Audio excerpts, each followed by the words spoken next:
ATM Hotep, welcome to Freestyle Friday with the Seshu Maani Meta Nature, and you are hanging with the Seshu Maani Meta Nature. All right. Rini Wujao Meneb Irimaat. My name is Wujao Meneb Irimaat, and I'll be running point for tonight. And tonight is our Freestyle Friday. We've been doing Freestyle Fridays for over a year now. And so we just continue it, and we'd like to welcome those who are tuned in live and those who will be watching the archives. Tonight, we'll try to keep it bite-sized this time, bite-sized hangout, and not be too long. Find it a little bit more effective that way. So we're going to jump straight into it. But before we do, we do our customary recitation of the offering formula, and I'll pass the mic on over to Sonnet Emiket. Dua. So I'm going to go ahead and recite the offering formula. And if you have memorized it by now, you can go ahead and recite it along with me. So here goes. Hotep Tenesu, Weser Neb Jadu, Necha Neb Abju, TF Beret Cheru, T Henket Ka Apet Ches Menchet, Chet Nebet Neferet Wapet Anchet Necha Im, Inkani Imaku Aku Maahiru. And what it says is, an offering the king gives Osiris, Lord of Judu, great God, Lord of Abydos, so that he may give up offerings in beer, bread, ox, fowl, alabaster, and linen, everything good and pure on which a god lives, for the car of the revered ones, the ancestors, justified. All right, Ike Dua. All right, so that's what we've have come accustomed to do on all of our hangouts, is to recite the offering formula. All right, and we've actually done an entire hangout on the offering formula, so please check out our archives for more details on that.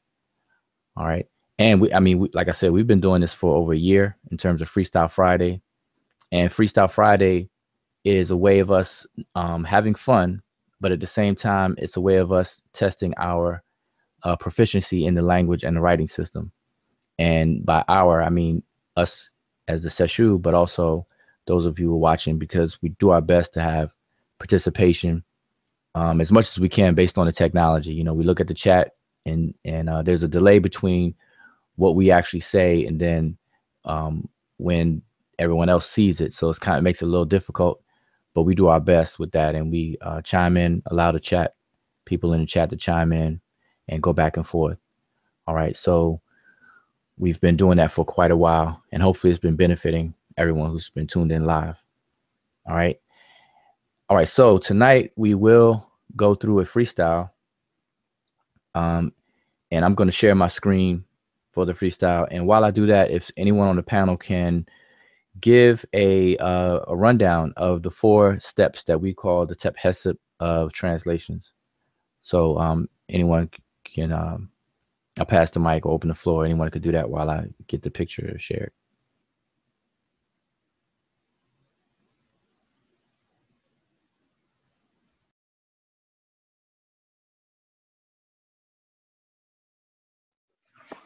Hotep, Renee Sean, I'd just like to welcome everyone to the show. And thanks for tuning in. I know it's a lot going on today, suddenly. But I just want to give my take on behind the steps that Sabu just mentioned. So the first thing to do is we want to acknowledge which direction that we're reading the signs. And always remember that when we look at the inscription, that we are looking for specific things that will tell us which way to look. Those would be animals, just to name a few. So it either would be a particular direction, and then it'll either be right to left. But remember that we always read the glyphs facing the person we're speaking to. Like, you don't want to talk to someone's back. I'm kind of running through these in a particular phase. Once you have determined the direction, Then you want to go through and write down your glyphs. For me, I'm just speaking on behalf of but the best way is to, you want to basically document each glyph and what they are. And then after that, you want to group the signs together to form a word, which is step 3. After you did all of your tedious work in step 2. And step 4 is to come up with a sensible translation. See, step 1, 2, 3, and 4 kind of go in a fast pace, but those who have been following us for a while are aware of the steps. So that's a short version of our 4 steps.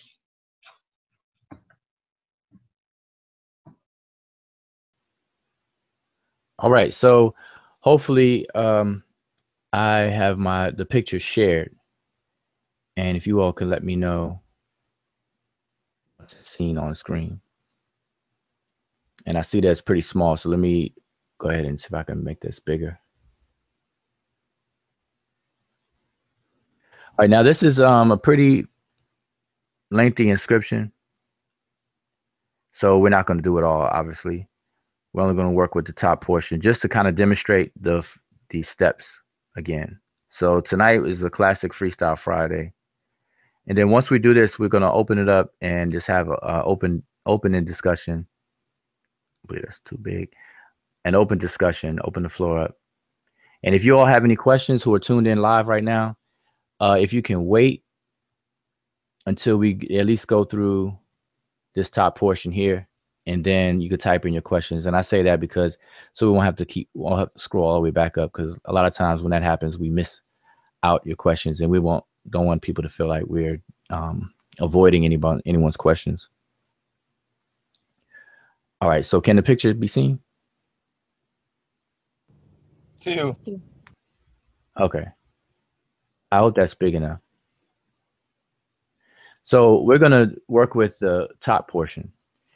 And so what you can see here is you see a lot of glyphs, but you see them in rows and columns. So we're dealing with 3 rows here and then multiple columns. Let's see how many columns. 1, 2, 3, 4, 5, 6, 7, 8, 9, 10, 11, 12, 13, 14, 15, 16. 3 rows at the top and then 16 vertical columns. All right. So now, okay, Sunshan went over the steps.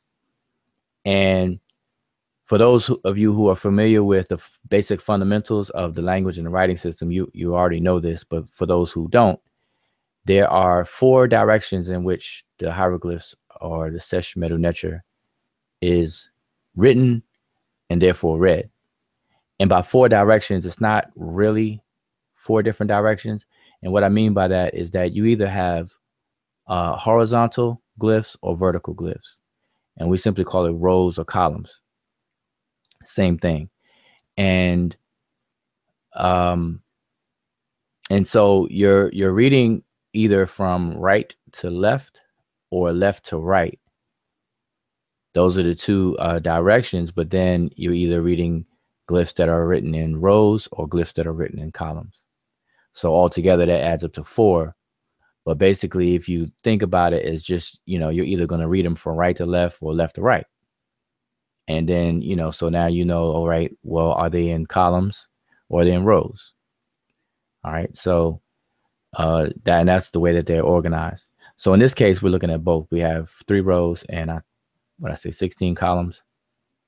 But I don't think we're going to get to any of the columns tonight. We'll deal with the 3 top rows.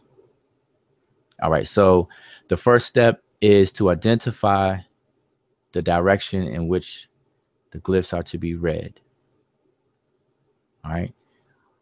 So I guess anybody on the panel, I don't want to hog the mic. So anyone on the panel can let us know, what would step 1 be? Step one will be horizontal right to left. And the reason would be the animals, like I said earlier, and body parts are facing to our right, and we want to read into.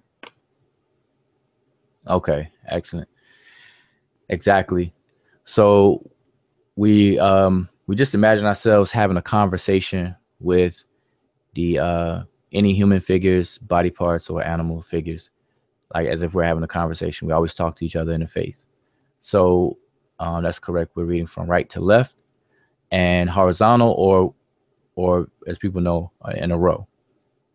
So all three of them are facing the same direction. Therefore, all three of them are going to be read the same way. All right. Now, so another question that's asked sometimes is that, for example, if we read this top row from right to left, by the time you get to the end of the row over here on the left, and hopefully you all can see my cursor, a question has been asked because, it's a logical question. Someone had wanted to know in a previous discussion, do they start back over in the second row, all the way back over on the right and go to the left, or do they just go down and across? Some people were under the impression that when we say the direction in which the signs are to be read, that we're only talking about the beginning. And so I want to make sure that's clear, or clarify that it's not just the beginning; it's for the entire inscription, based on the same direction. So, for example, you will read from right all the way to left on the first column, and then the first row, and then the second row begins back over here on the right, and then you go and proceed to the left. So you don't go down and almost have a S-shaped pattern. All right, so I just want to make that clear. I was asked that once before, so hopefully not too many people are confused on that. All right, so that will be step one. And then step two is to identify individual glyphs.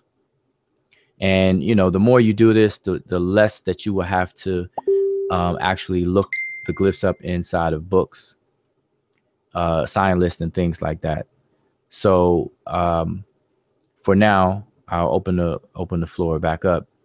Anyone can chime in and identify any of the glyphs that you see in the first three rows that are not uniliterals or monoliterals. All right. And just briefly, a uniliteral and monoliteral, if you notice the word uni and mono, they have to deal with one, the number one. And literal, I've heard some people say lateral, they'll say bilateral, and that's not the correct word for that. Although it's a common, easy mistake to be made about it, but the word is literal, like literal letter. So it's a biliteral and monoliteral, both denoting one a glyph that stands for one consonant. So outside of those, because those should be memorized by now, anyone who's attempting to transliterate and translate should have under their belt the memorization of all of the monoliterals or biliterals. I'm sorry, I keep saying biliterals, uniliterals.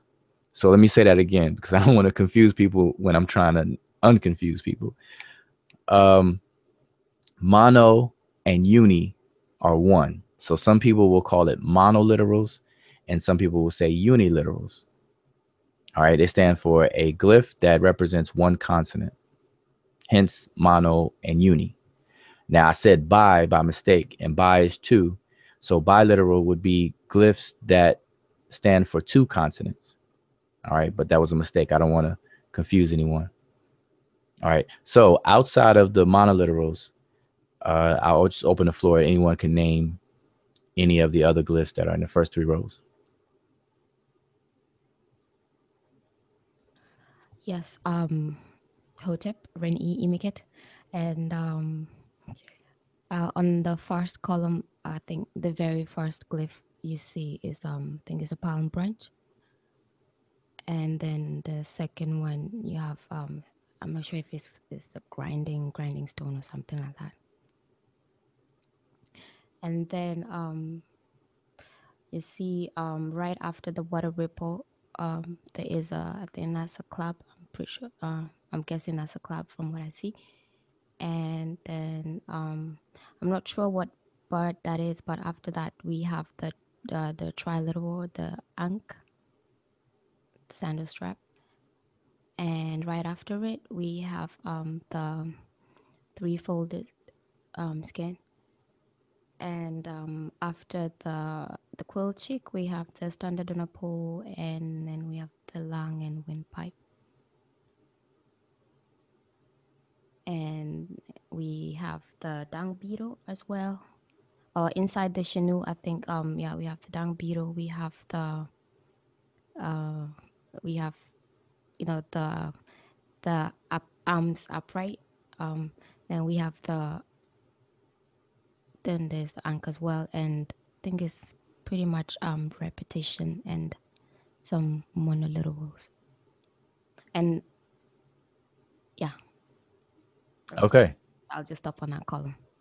All right, that's good. So that's good enough to demonstrate step two. Step two is to identify the glyphs. Now, when identifying the glyphs, what you'll need to know is not only what the glyph is an inspiration of, like what the actual object is. That's very good to know. But one of the key things you need to know are the consonants that it represents. All right. And also, what will be helpful are the Gardner codes. And the Gardner codes are just simply a way of categorizing glyphs. And they refer to as Gardner codes because of the person who standardized it and made it conventional, consensus among scholars, which is Alan H. Gardner. And what he did, he basically took all of the glyphs and categorized them based on their similarities. So all of the birds would be in a category of G, the letter G. And then it'll have a numerical sequence. So G1, G2, G3, etc. All of the plant life would be in a category of M, as in Mary, and so on. Human body parts would be category D, as in David. And so it's very helpful to memorize those Gardner codes as well, because sometimes you'll find yourself in need of referring to them with the codes, especially when you're sharing information with someone else, because a lot of people are not artists and they can't draw the glyphs, very well. And you may want to describe it, or you may look at a glyph and you can't quite make it out and you have a question about it. Then a more precise way of identifying it would be with the code, based on the different styles that people draw today. And then even in ancient times, a lot of the artifacts have some damage to them. So you may not be able to make them out quite clearly. All right, so that's step two. Step three is to do what I call pattern recognition. So now that you've identified all of the glyphs individually, now you have to start recognizing words. So in other words, like in English, step two, what you would have done equivalent in English is to identify every letter in a sentence. So if you took a sentence, you can identify each letter.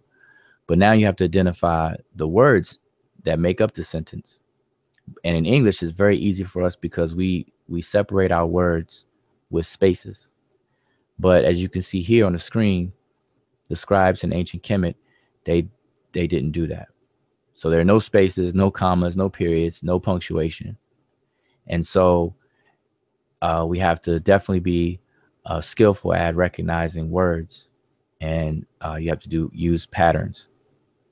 So with step three, I'll open the floor up again, the mic again, and anyone can chime in and just give a few words. Maybe pick out 3 words, 3 or 4 words between the 3 rows. Okay, before we do that, I think somebody on the panel, on the chat was actually asking about if you could lock the screen. I'm not sure if the screen is locked on you. Oh, right. All right. I apologize for that. And that will make sense because the entire time that you were talking, they couldn't see the screen. So just real quick, the glyphs that were identified was the first glyph here. You said it was a palm branch. Yeah, I could go ahead and do that because actually I did recognize the names, but I didn't give the consonantal sequence for each. So I could just do maybe 2 or 3 real quick. That was Okay, yeah, that's fine. okay.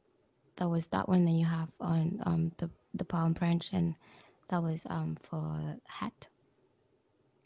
And then the second one, which was the grinding stone, which was for sep.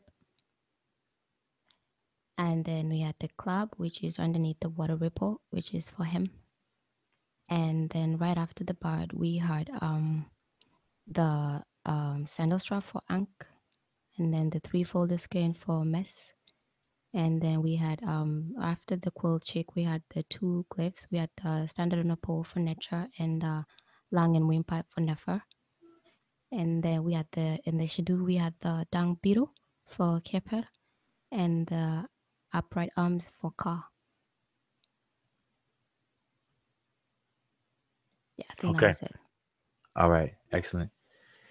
And just as a side note, the pronunciations that you hear us say and pretty much everyone says about, when it comes to the Rani Kemet words, the Egyptian words, they are not to be taken to be historically accurate or pronounced the way that the actual ancient Egyptians or the ancient Remesh pronounced these words themselves.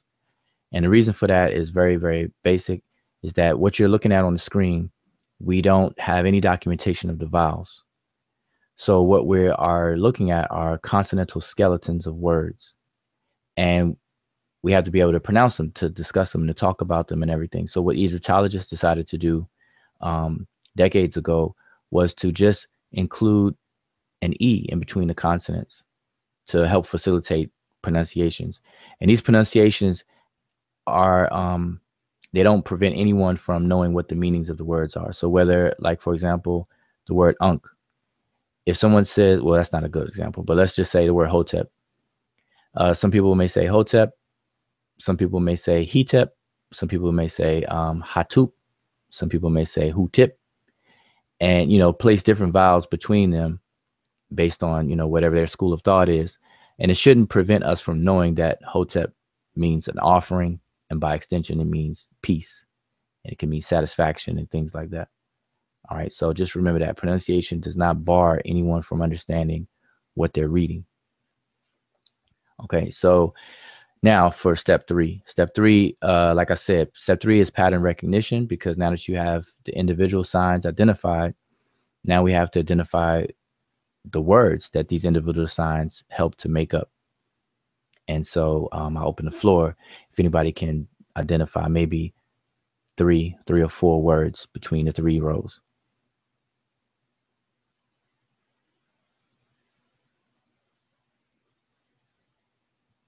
Three or four words. To you. She kind of named a couple. Jet, Unk, Jet. Okay, and that's over here. I'm gonna highlight it as you go. To you behind the Chinook. Everybody knows the beginning part of the second column. So really this whole first part of that. So let's skip. Let me go to the third row. See if we can trick some people. In Ka.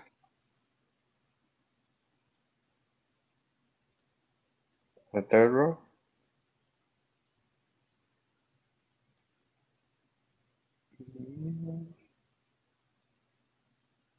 That looks like before the tethering rope. I think that's Menin. Amen. Yeah, Menin right there. And let me name one more.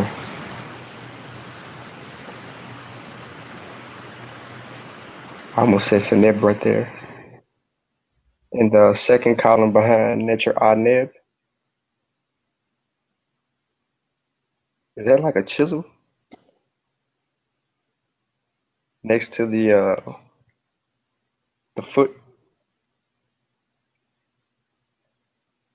He's speaking about, let me just circle this somewhere here. Yeah. Yeah, right there. I'm trying to make out that first one, but Yeah, but you sort of say the other one as well. So Okay. See, oh, all right. That's good. But see, now this is where step three, this is the usefulness of step three. Step three is to recognize patterns.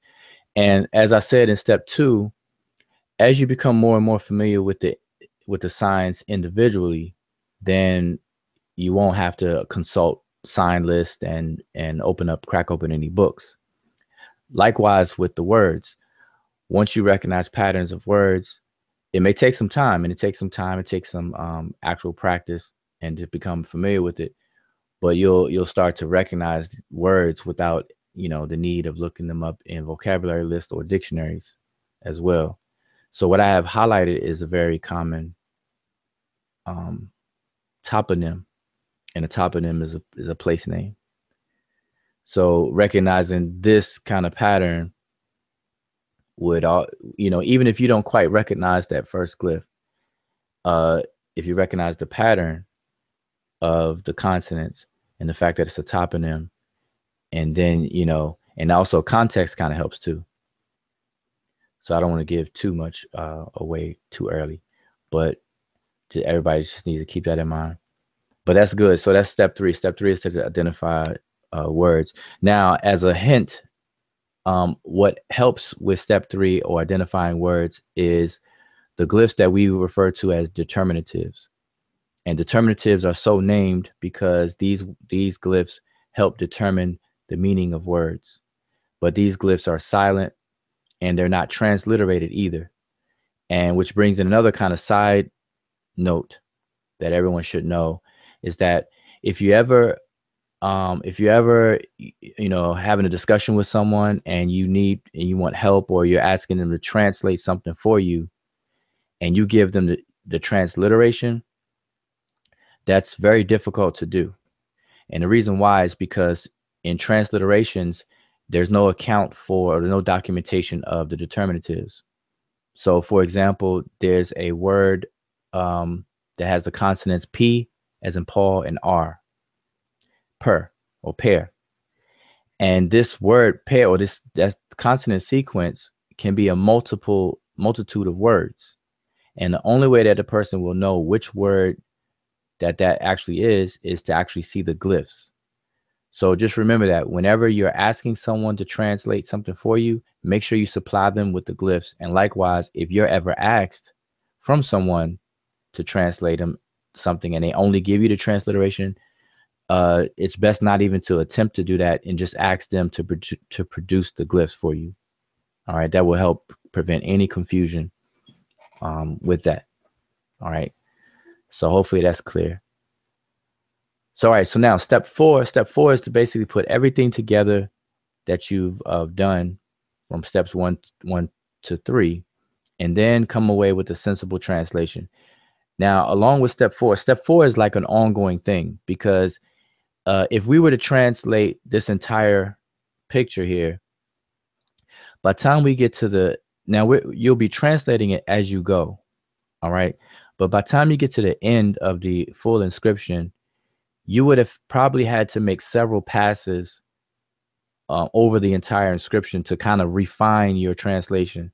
And the reason why that is because context helps drive or guide the translation, because some words may be translated in multiple ways. And so when you first encounter it, you'll translate it one way and it'll mean that, but you may find a better word to fit in place once you pick up more of the context of the inscription. All right. So you always have to remain flexible and open for that. So remember, when you're translating, always be flexible and open to refine your own translation. And even when you walk away from this, like, let's just say you made this attempt and it took you, let's say an hour, just to round it. Let's say it took an hour to do this inscription. What you'll find is that even if you feel confident and satisfied after that hour and you leave it alone, you come back to it maybe a week later, 2 weeks later, you may come back and still refine it even better. All right. So Step 4 is pretty much always kind of open-ended. And it's also the reason why you see different translations from different Egyptologists for different inscriptions. But the basic meaning should still be there. It's just that the choice of words, like, for example, some people like to use that Shakespearean English, hither, dither, thee, thou, and, things like that. Some people don't bother with that. So, and then it's, some choice synonyms that could be used. All right. All right. So keep that in mind. All right. So let's have a stab at this and put everything together and kind of walk through row 1 and the first 3 rows. Well, actually, the only 3 rows. So let's go let's go through the 3 rows, starting at the beginning. Anybody want to start us off? And mind you, by starting us off, I'm saying you're just gonna give the transliteration and translation as you go.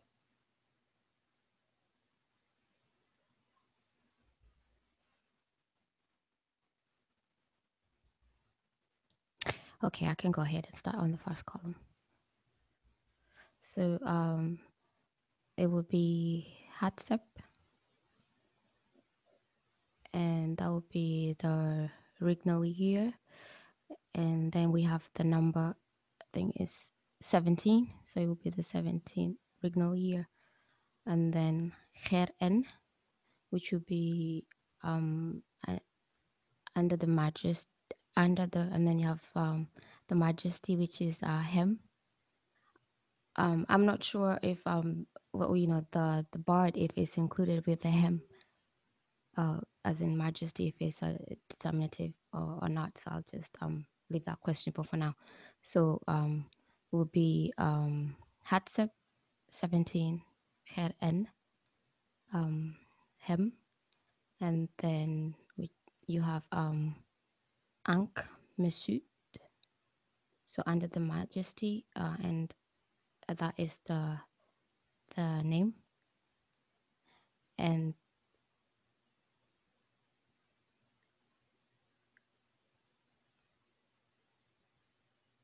I'm not sure if, no, I don't think it's the name. So could you zoom in a little bit if you can?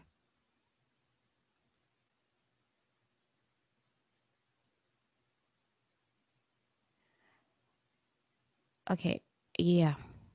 So I'll leave that question, but if it is a name or not, one of the throne names. So I'm guessing Ankh Mesut. And then you have Nefer, Nefer, and then you have on the Shenu, Nefer Netra, which would be the good divinity, and then you have the name on the Shenu, which will be Kepekara, and then and then after that you have Ankh Jet, which is given life for forever. And then there's a little damage on that one, but I think I'm guessing after the mouth might be the arm, so could be ready.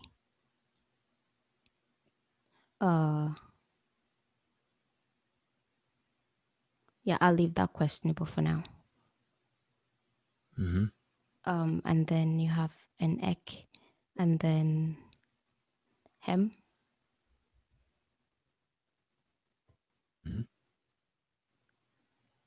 And looking at that and the other one, so I think probably that the bar that comes after the M might be a determinant, because I see a little repetition on it. So I'll just take that as the Hem with the determinant. And then I'm not sure if that's the again, so it would be lowercase a and b. And then I'm not sure what we have after that. There's right after the foot. I'm not sure what sign we have on the top.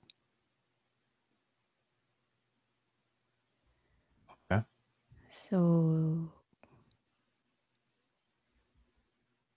yeah, and then you have pen M. So it's a lot of questionable ones on that column for me. But just to round up what I know so far will be and you know, and on the regnal year, or the 17th regnal year, under the Majesty, and then we get the name on the Shenu, and what follows, which is given life forever. I think that's what I have. The rest is a little questionable, so I'll just work on it while somebody takes the next one. Okay, so let's go. All right, so we have Hatsep, and then we have 17. And so the identity of 17, you have 7 single strokes, but then you have this looks like a upside down horseshoe sign, which represents the number 10. And so 10 and 7 is 17. So we have the regnal year 17 under the majesty of, and then we have Heru. So remember that when you're dealing with dates, and usually when you see a date like this, Hatsep, you're going to see a titulary. And titulary will have up to all five names of the king, and sometimes it'll have one or two, in between only one name and then all five. So in this case, we are looking at 2 names. So we have the Heru name. So we have Heru Ankh-Mesut. Then we have Necher Nefer, which takes the place of Nisud Biti. Now that normally would be Nisud Biti there for the throne name that precedes the cartouche or the Shenu for the throne name of this particular king. So this would be the Nisud Biti name, but it's Necher Nefer.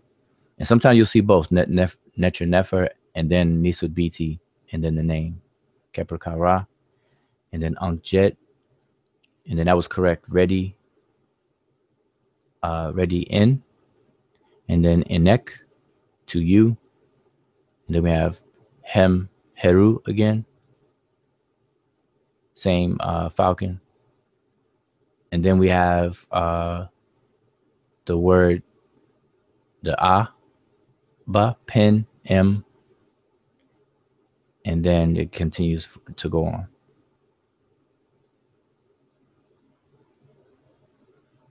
All right, so hopefully everyone can follow. But before we go on, I haven't looked at the chat, but if any of you all have been looking at the chat, were there any questions or any comments worth mentioning right now before we go to the second line?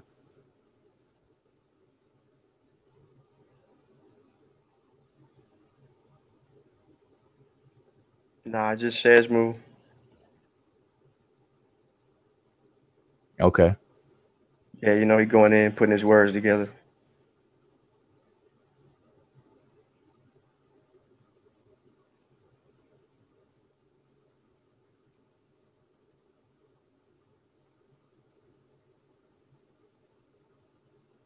All right, so now the second line, the second row should be very familiar to everyone. Anyone who's been watching our archives and have been, hanging out with us should breeze through the second row.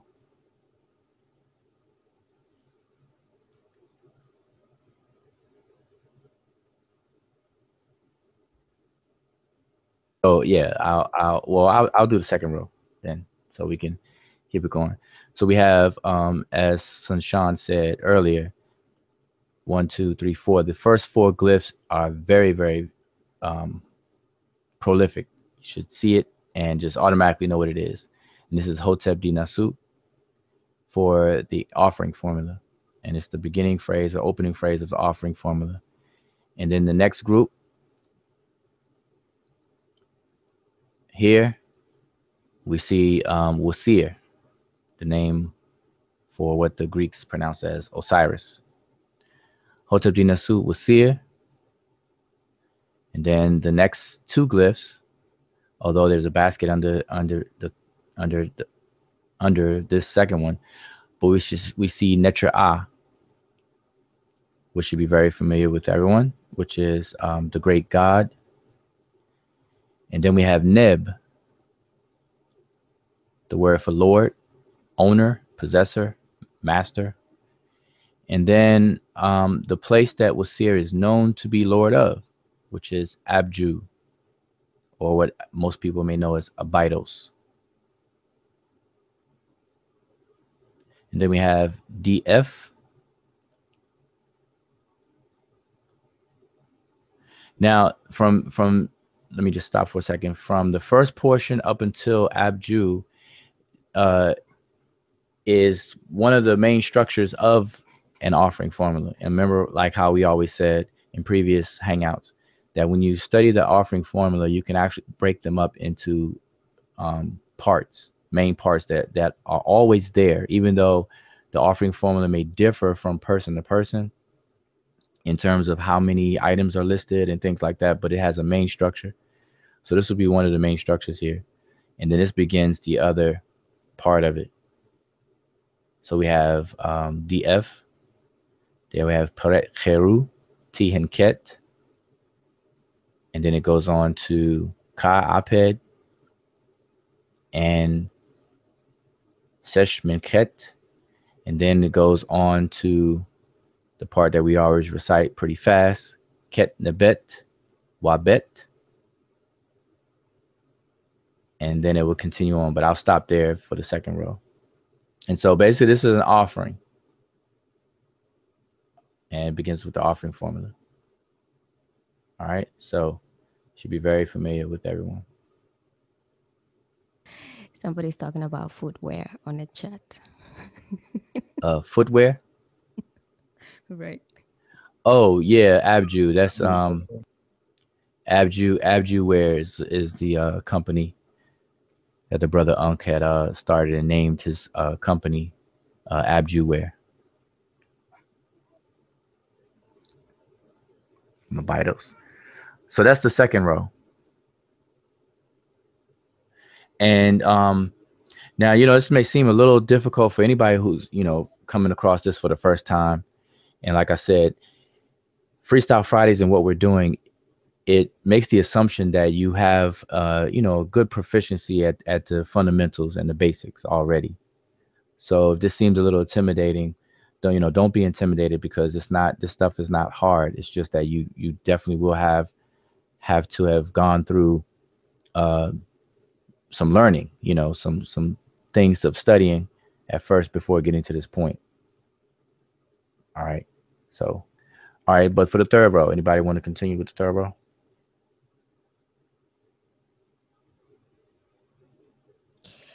Yeah.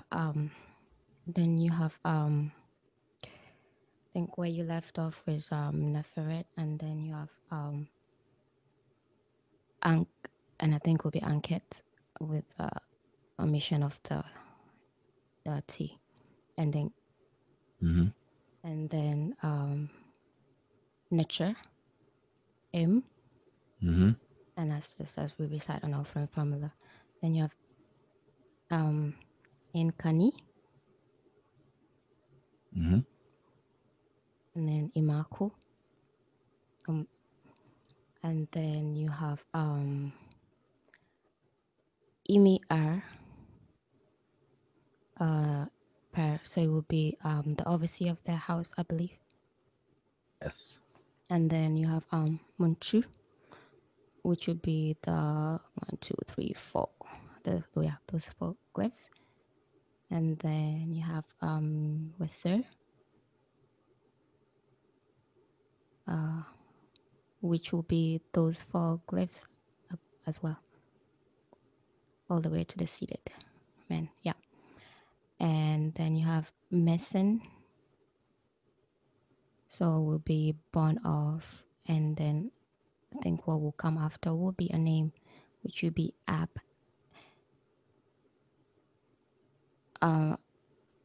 Yeah, so I think it's Ab with the, is it 2 determinants, or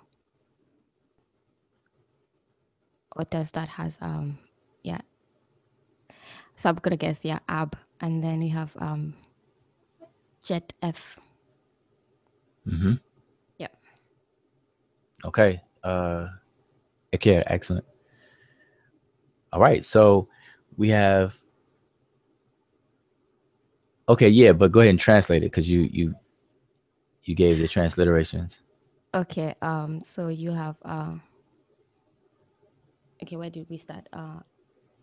Living, and then you have God. Then you have for the Inkani, Imaku, we have for the car of.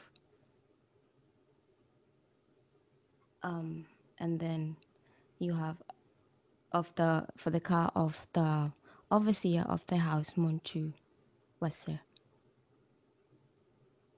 Mm-hmm. And then born of, and then the name Ab, and then he says.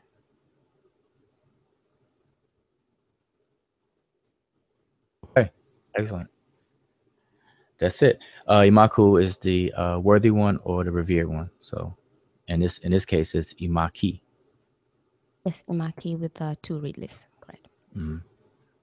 All right, so there you are. So that's all 3 rows. Does anybody on the panel have any comments? Anything that we may have missed?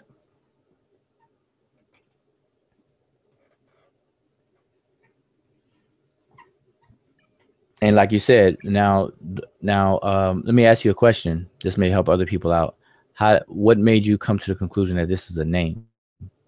At the end, let me highlight that. That would be the determinatives we have of the seated man at the end of the words. So, and also obviously we know that after a title we probably get to know the bearer of the title. So we have the title, which is the overseer of the house. Then you expect a name to come after that. And obviously the confirmation comes with the determinatives or the classifiers, which are the seated men. Okay, excellent. So I hope everyone followed that. So after a title, you can pretty much expect a name, and names are hard to translate. So, and names, you won't find too many names in dictionaries or vocabulary lists. All right. So sometimes, because if you're in a process and you're looking up these words in a dictionary and you're not finding it, don't get alarmed, because if what you can't find is following a title, such as this one. This is Emira, which is an overseer or one who is in charge, an overseer of the house, Emira Per. Then you can expect a name. If you try to look up the name, you won't find it in a dictionary. But as long as you know it's a name, then you'll still be all right in terms of understanding the meaning and the context of what you're reading.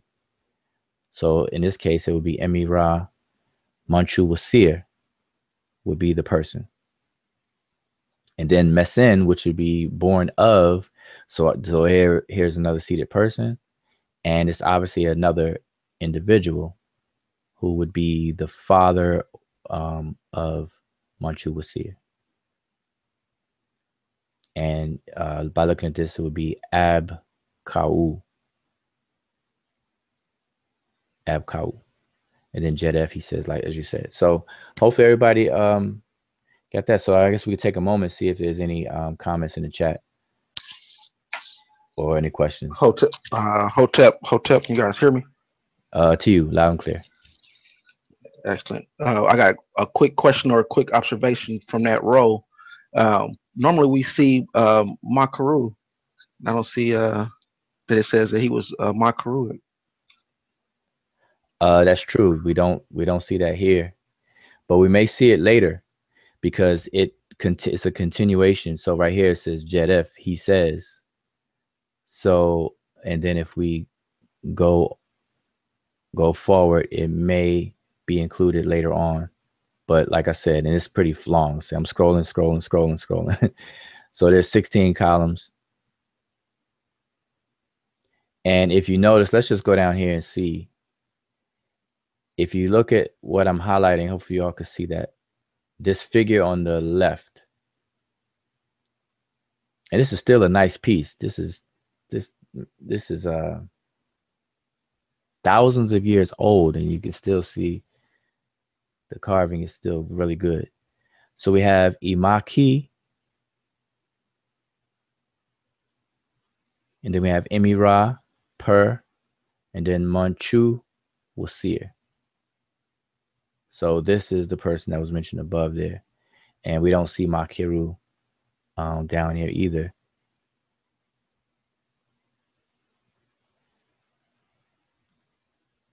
So we would probably search and see if it's included in here or not, or it may not. But that's a good observation. We normally would see it after the name. I'm scrolling back up. Normally we would see it after the name. But there's so much going on here. This is not a typical offering formula either. It begins with an offering formula. All right, so you may have some different differences on this one. So let me just see if I can check out the chat.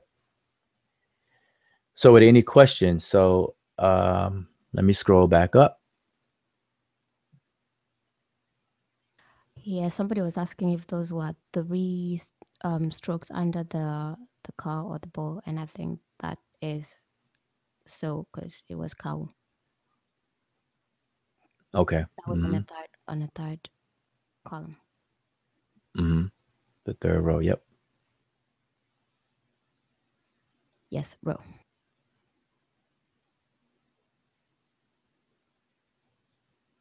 Okay, so I don't see any. Oh, last question, Marquise.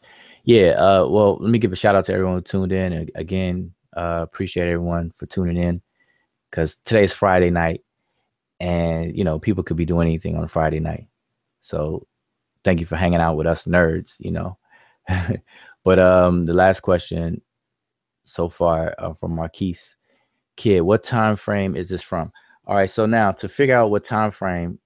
Now freestyling the time frames and the dynasties of different kings, and that would take a little practice as well. You kind of have to memorize these things. But one thing that we always point out is that when we mention kings' names, the kings' names that we are most familiar with are their family names, which will be the fifth of the five royal titularies. And so by royal titularies, I mean the royal titles. There are five kings. The kings had five names. And the fifth name is the family name or the birth name. And you would normally see that preceded with a pintail duck and a solar disk, which will stand for the words Sa-Ra. So it'll be Sa-Ra. And then within the Shinu or cartouche, you'll have that name. And that's the name that most of us are familiar with, the various different kings. So if I say a name like Ramesses, that would be the name of that king, but it would be the fifth name, the family name. And if I say a name like, what's another one? Hatshepsut, that's her fifth name, family name. Or even, oh my bad, I was going to say King Tut, because a lot of people know him by that name, but he would have been addressed by his Nusut Biddy name. Yeah, exactly. So now the reason I bring this up is because this particular piece that we're looking at, it doesn't have the Sa-Ra name of the particular king. So just take a little extra, work to figure this one out in terms of what we're not used to. So we would be used to this person's throne name. His family name. We're not used to the throne names. Like, for example, if I say Ma'at Ka-Ra, most people won't know who I'm talking about, but that's Hatshepsut's throne name. And that would be the name that the ancient Remech would most likely be used to refer to the king, their throne name. And that's the name that they were coronated under and received when they took the throne. And so in an official capacity, they would be known by that throne name. Just like today's United States presidents, we would say President so-and-so. Prior to that, we wouldn't call him president. All right. So so this particular king, their throne name is Keper Ka-Ra. So all you would have to do is look up the throne name of the various kings and you'll find it. And you'll find that this particular king is Senwoseret. So, and if you want to know the time frame of this particular piece, you would look up Keper Ka-Ra or Senwoseret, which is the same person, and then look at the time frame given to him. And since it's free, I'm sorry, go ahead. I was gonna say, and even that name that people know him as Sin Worseret isn't really accurate according to the glyphs. So I think according to the glyphs, it's like Sinni Worseret. Right. They spell it and pronounce it Sin Worseret, but it's Z Ni Worseret, which means the man of the powerful one. So Sini Worseret. But if you look it up, it'll be Sin Worseret or Sesostris.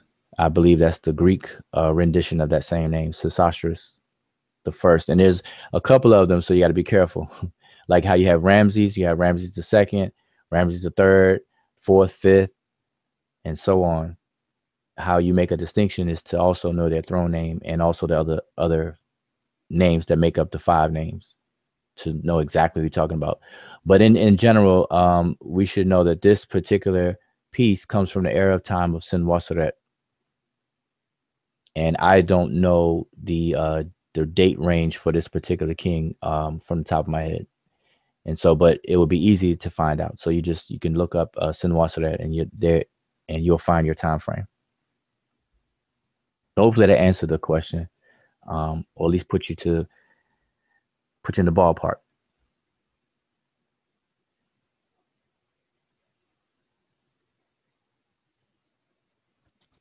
Somewhere in the Middle Kingdom. Okay, yeah, it would be definitely Middle Kingdom. Now, Sin Worseret. Whenever you hear, if you hear to talk about Sin Worseret or any inscriptions during that period of time, you're dealing with classical Egyptian, what's also referred to as Middle Egyptian, and that is the most studied division of the languages in Kemet. So anything during Sin Worseret's time frame or thereabout, you'll be good to actually study more in dealing with the grammar, Middle Egyptian grammar, and things like that. We had a question from our sister Lisa. She asked, why the first line prior to the offering formula? Usually we have inscriptions dealing with offering formulas. It starts the inscription off. But in this piece, we see the first line basically saying the year of his reign, the king, basically giving up the name, some of his titles, and the year that he reigned. So it's kind of his intro, I guess, that helped. Yeah, that's good. And also keep in mind that an offering formula, well, the ones that we've been covering in the past, that's usually been the case, but that's not, there's no rule that has to be, because an offering formula can be given in the middle of something else. It's just that the offering formula itself, once it begins, it has a pretty much formal structure to it. So in this particular case, it starts off with the regnal year of the king, and the fact that this king is giving this stela, this particular object here, as a royal offering.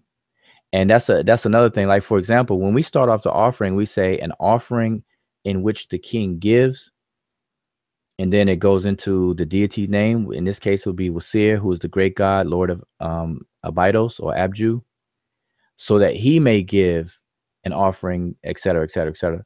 So what happens is, this is a good example, a classic example of the trickle down direction in which these offerings flow.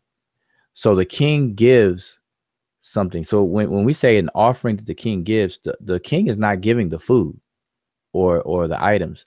The king is giving the item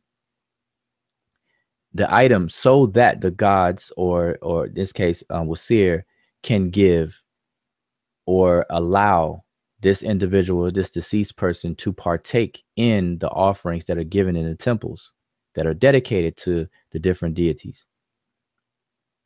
So the word ready, or df, it means to give, but it also means to allow something to happen, and so on and so forth.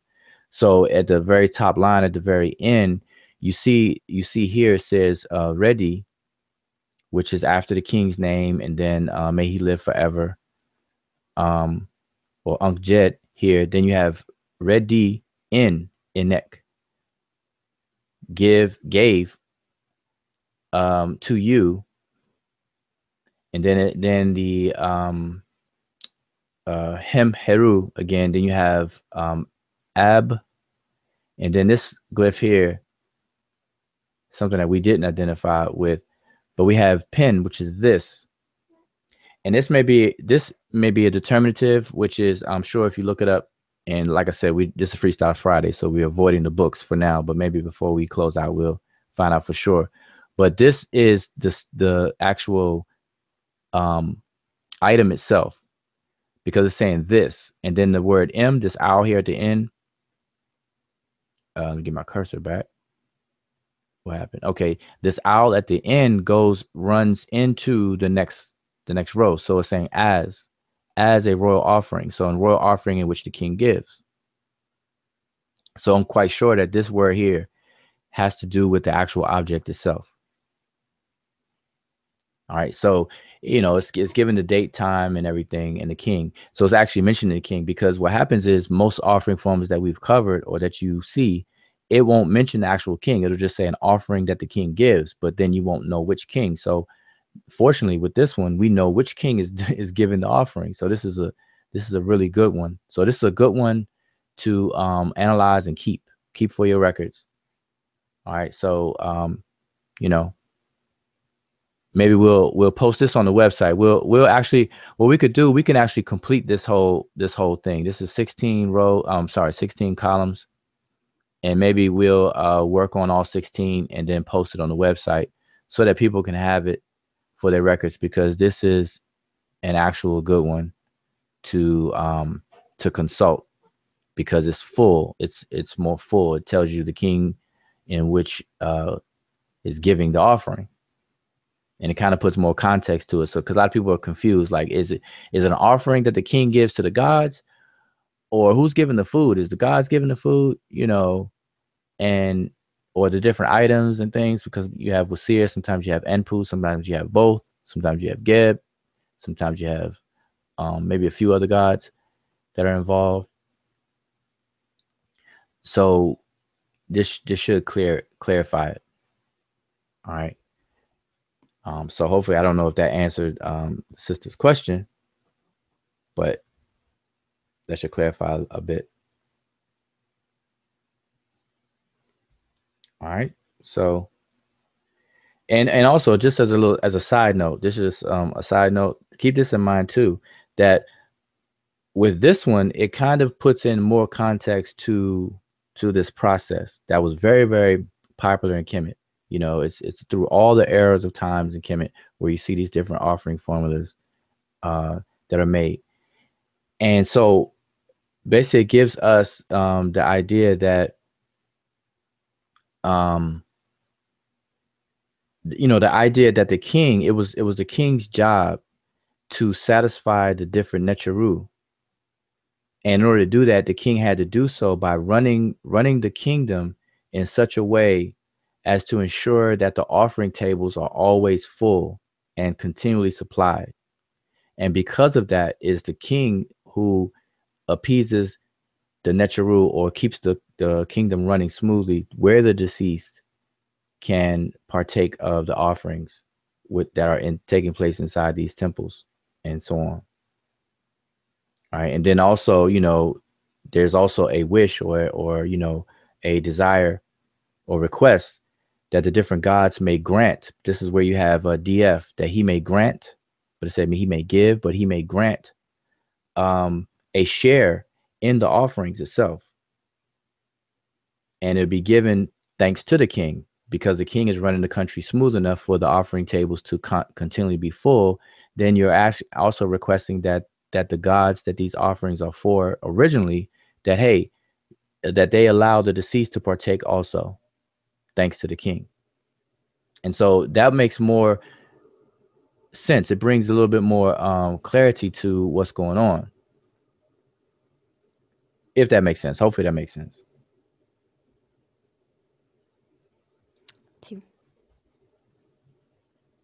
With any other questions? Let's see. Oh, yeah. Christopher Withers said ab also means stones. All right. Yeah, see, like I said, so, you know, we're doing Freestyle Friday. So if we were to look up the words in question, actually, that was the only word in question. But just without even looking up the word, you see, you can use context to really kind of fine tune, but then you'll double check and confirm yourself. But you can use the context. So like I said, just the word pen and M, pen M, and then it goes in Hotep Di Nasu. It told me that it's talking about this something as an offering in which the king gives, et cetera, et cetera. So just by context clues, it will allow somebody to know that this particular piece is what this is, that this is referring to. All right. And we call that a demonstrative pronoun. And some call it a demonstrative adjective. But in either case, it's a demonstrative, which is the word pen, which means this. All right. So you all would know.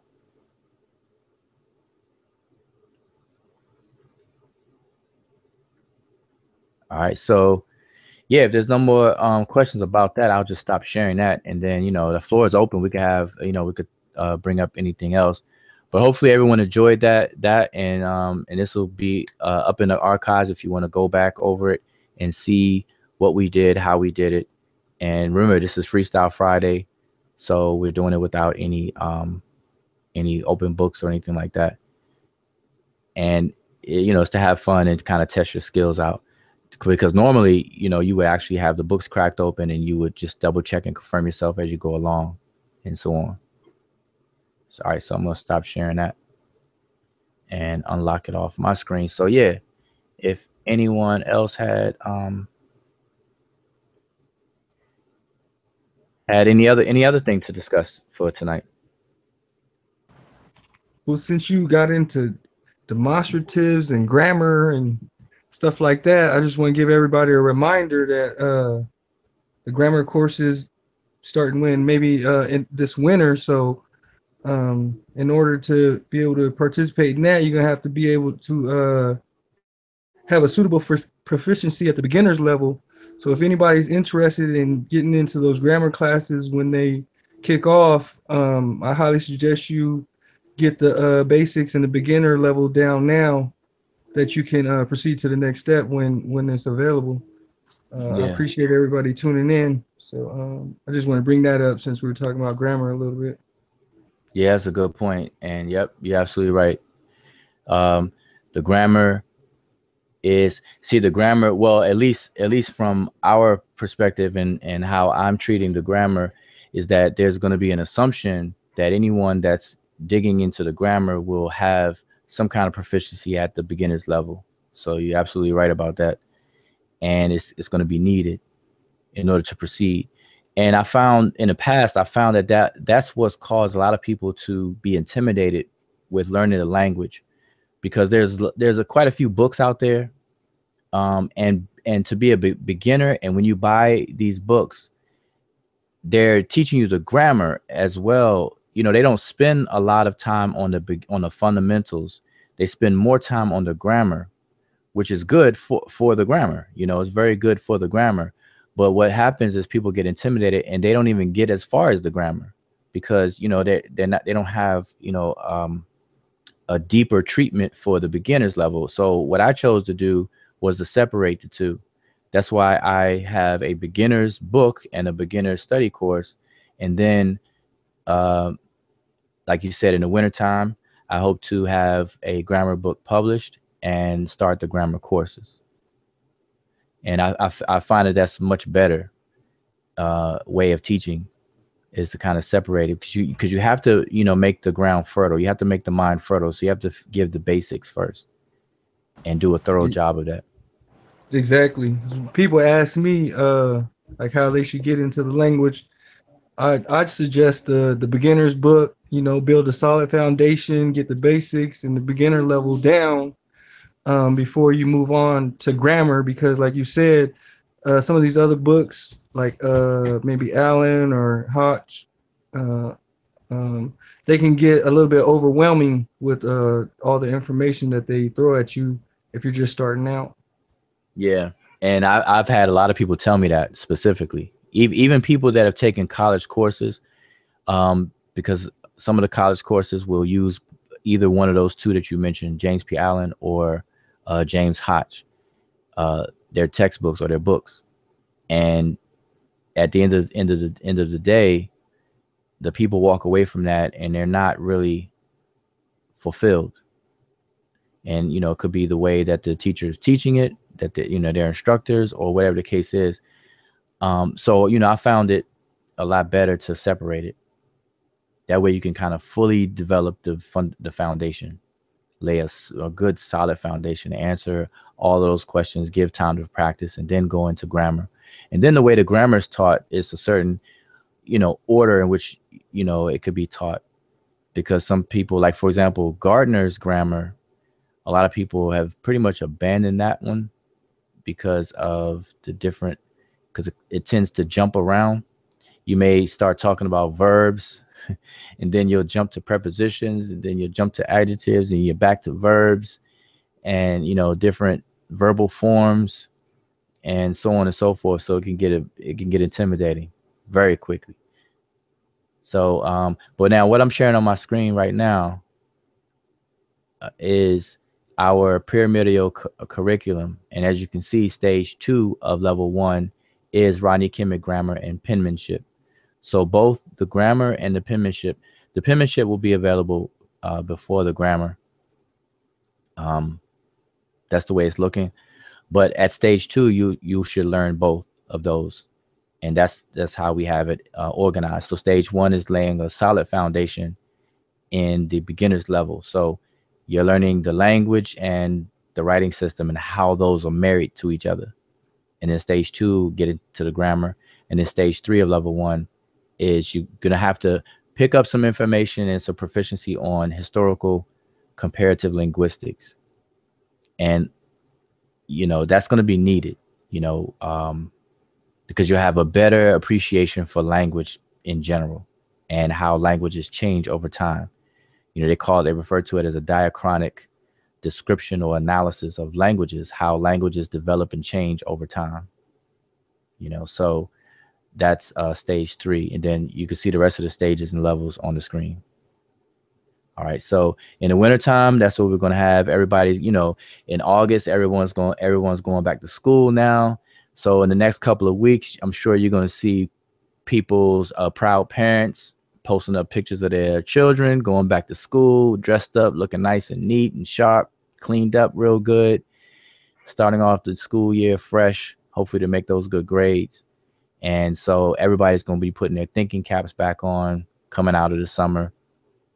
Depending on where you live, you may have a more prolonged summer in terms of weather, but still, it's the time to put their thinking caps back on. Let's get rolling. So look forward to the grammar to come up, and we'll start discussing it more, because, you know, I've been asked too, because we've been doing a Freestyle Friday for a little bit over a year, but we just deal with basic stuff.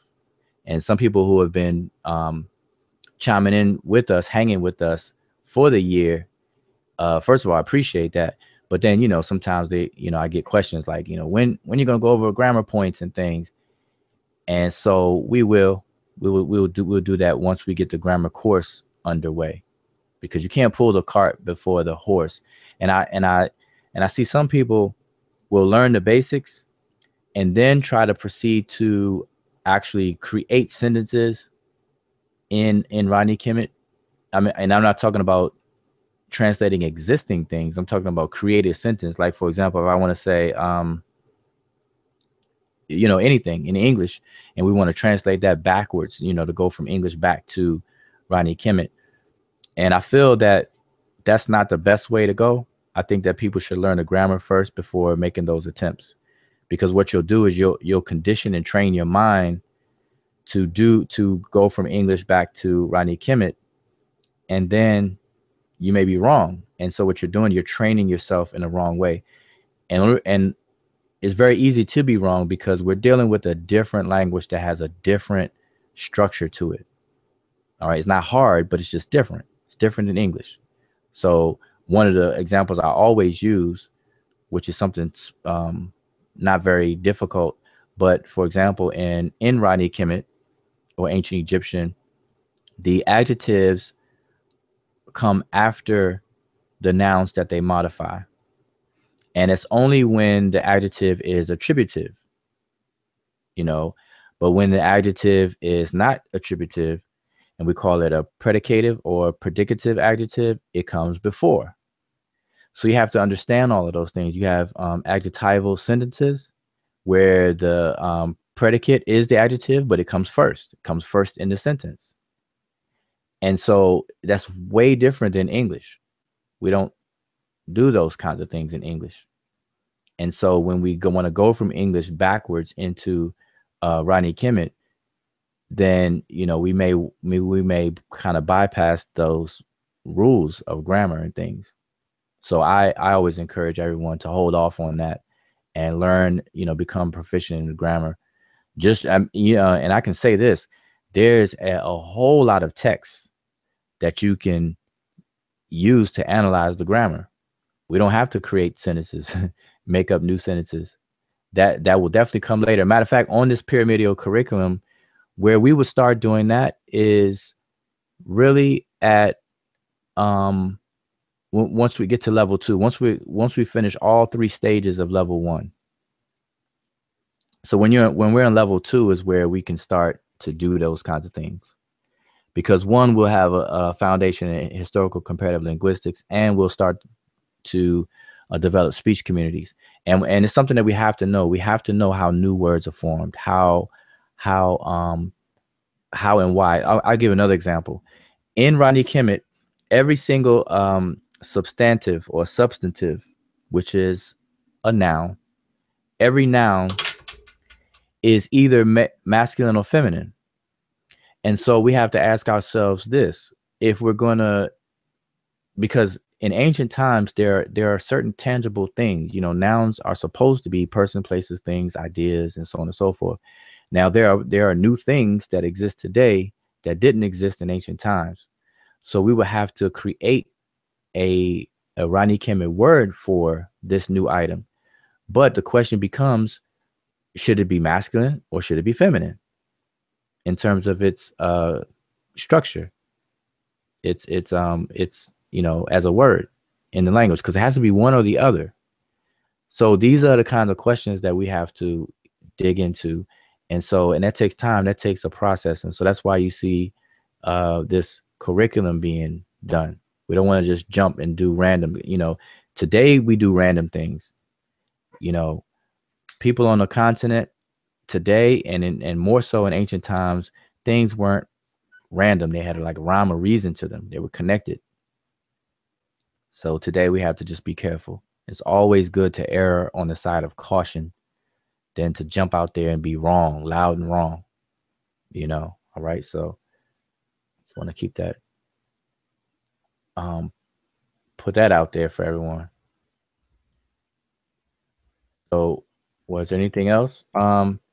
Also, what is this? August 4th. It's August 4th now.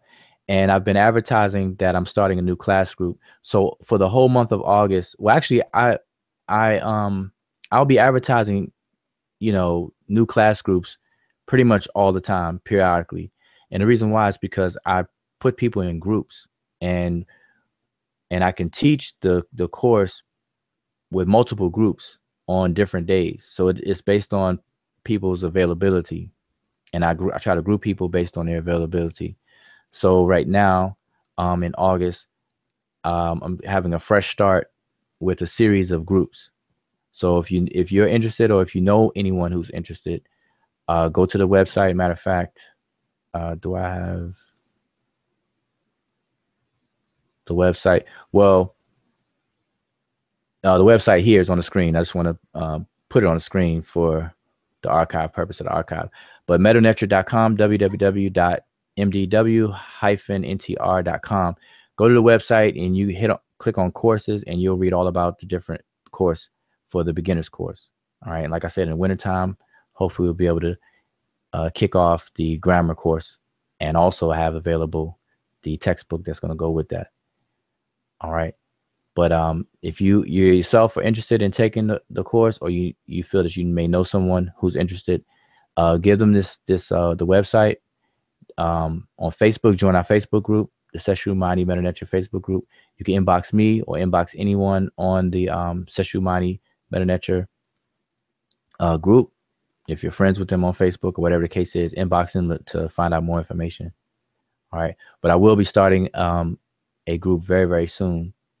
And I'll always be putting together new groups. All right. So it's never too late. And if you've taken a beginner's course through someone else, or you are self-studied and you've done it a long time ago and you need a refresher, then by all means, you're welcome. You're welcome to take the class again. You don't have to be green behind the ears to take the study course. And plus, by learning on your own, and then you may, if you take this course, you learn with other people and it's interactive. There's things that you may not have picked up on, or, you can expand your knowledge or just be refreshed on things that you may have already learned and have forgotten. All right. So was there anything else?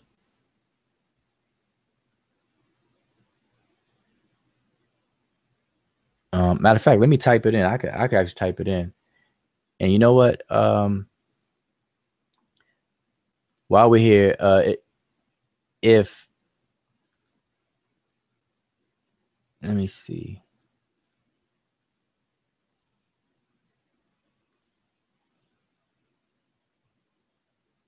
Okay. I just added moderators to the channel, so you could type in the link. But let me just provide the link inside the chat for now, for those who are in the chat right now. Anybody else have anything else? How about what's going on social media? Anything related to the language, Egypt, that stands out?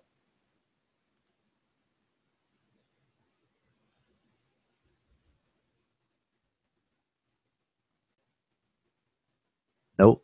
Yes, no.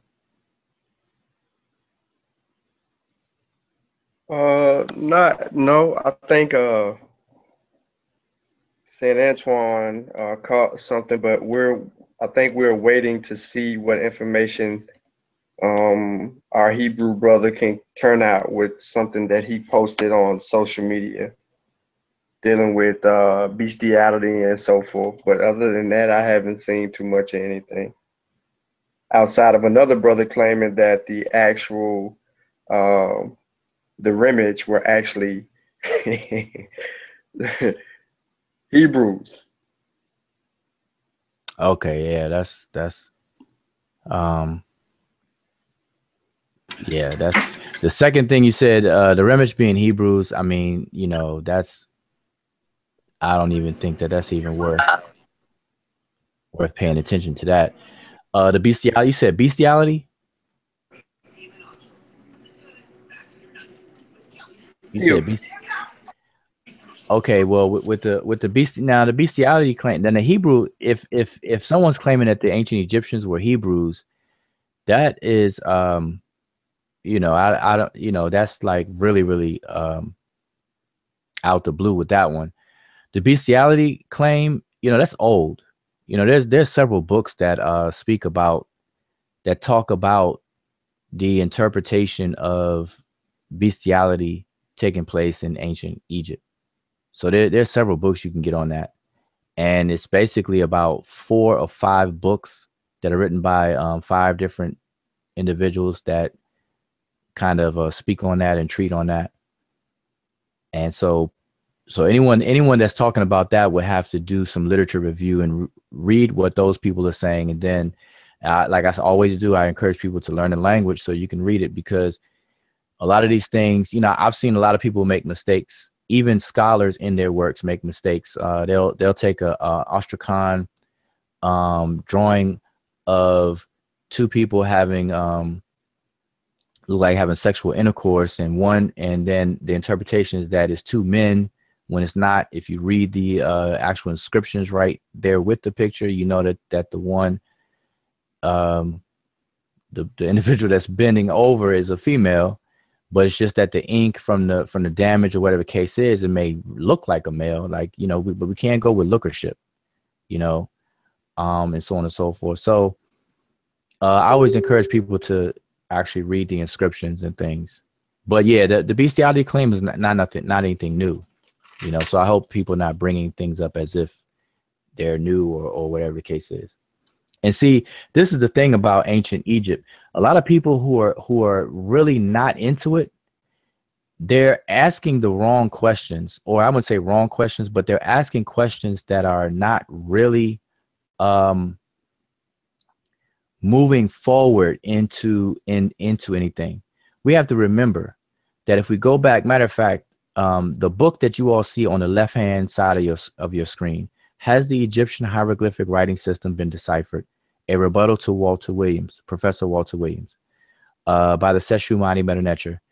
We wrote that book to address the claim that was going on pretty much all of last year, that the hieroglyphs have not been deciphered, and even people have gone further to say they never will be deciphered.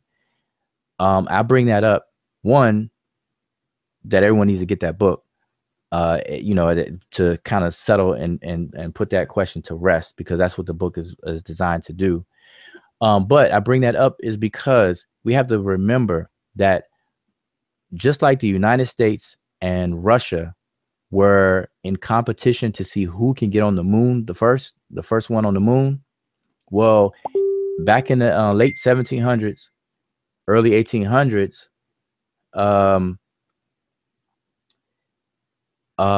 there was a race between France and England or Britain to see who can crack the code for the secrets of the universe that they believed at that time were held inside of ancient Egypt, ancient Kemet. And the reason why they held that belief is because a lot of the scholars or the academics back then were people who, when Europe came out of, they started to go through their Renaissance. They started to study the ancient Greek writings and things, and they found that the ancient Greeks gave a lot of props and praises to ancient Egypt. And based on their discussions in Greek, they started to see that, wait a minute, ancient Egypt contains a lot of different secrets. It's very mysterious. You know, they have this mysterious writing system called hieroglyphs. The Greeks call hieroglyphs, which, you know, the word hieroglyph itself comes from Greek hieros and glyphin, which are sacred carvings.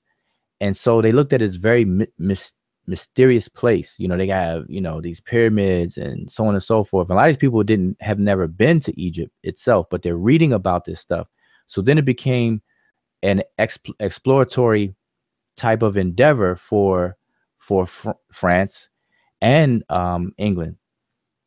And so, you know how the story goes. Napoleon goes down there to conquer Egypt, for whatever the case is, but he didn't go down there just to conquer. He took with him a whole entourage, a huge entourage of scientists, and scholars and scientists went with him to document and everything, because they were on a race to really figure this thing out. And so, fast forwarding, once the code was cracked and they were able to pierce the language of ancient Egypt, then what happened? They actually started a scientific discipline called Egyptology to study Egypt.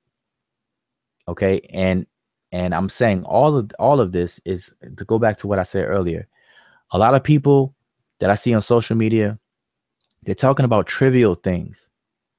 yes, people have questions, but the questions are, you know, a lot of times on some trivial type of topics. Were the Egyptians gay? Were they homosexual? Was homosexuality, you know, in Egypt? Is it bestiality in Egypt? You know, and I could think of a lot of other things I've seen on Facebook and stuff like that, but all of that stuff is trivial. Meanwhile, in Europe, they actually have a scientific discipline, school curriculums to study Egypt. And we're asking trivial questions. So they're trying to pierce the secrets, the so-called secrets of Egypt, and find out the genius, the mentality of the people. Like, what made these people so good at what they did? What made them so intelligent, so smart, and so skillful to build the pyramids, to build the Sphinx, to carve the Sphinx, to have these wonderful temples and this high mathematics, high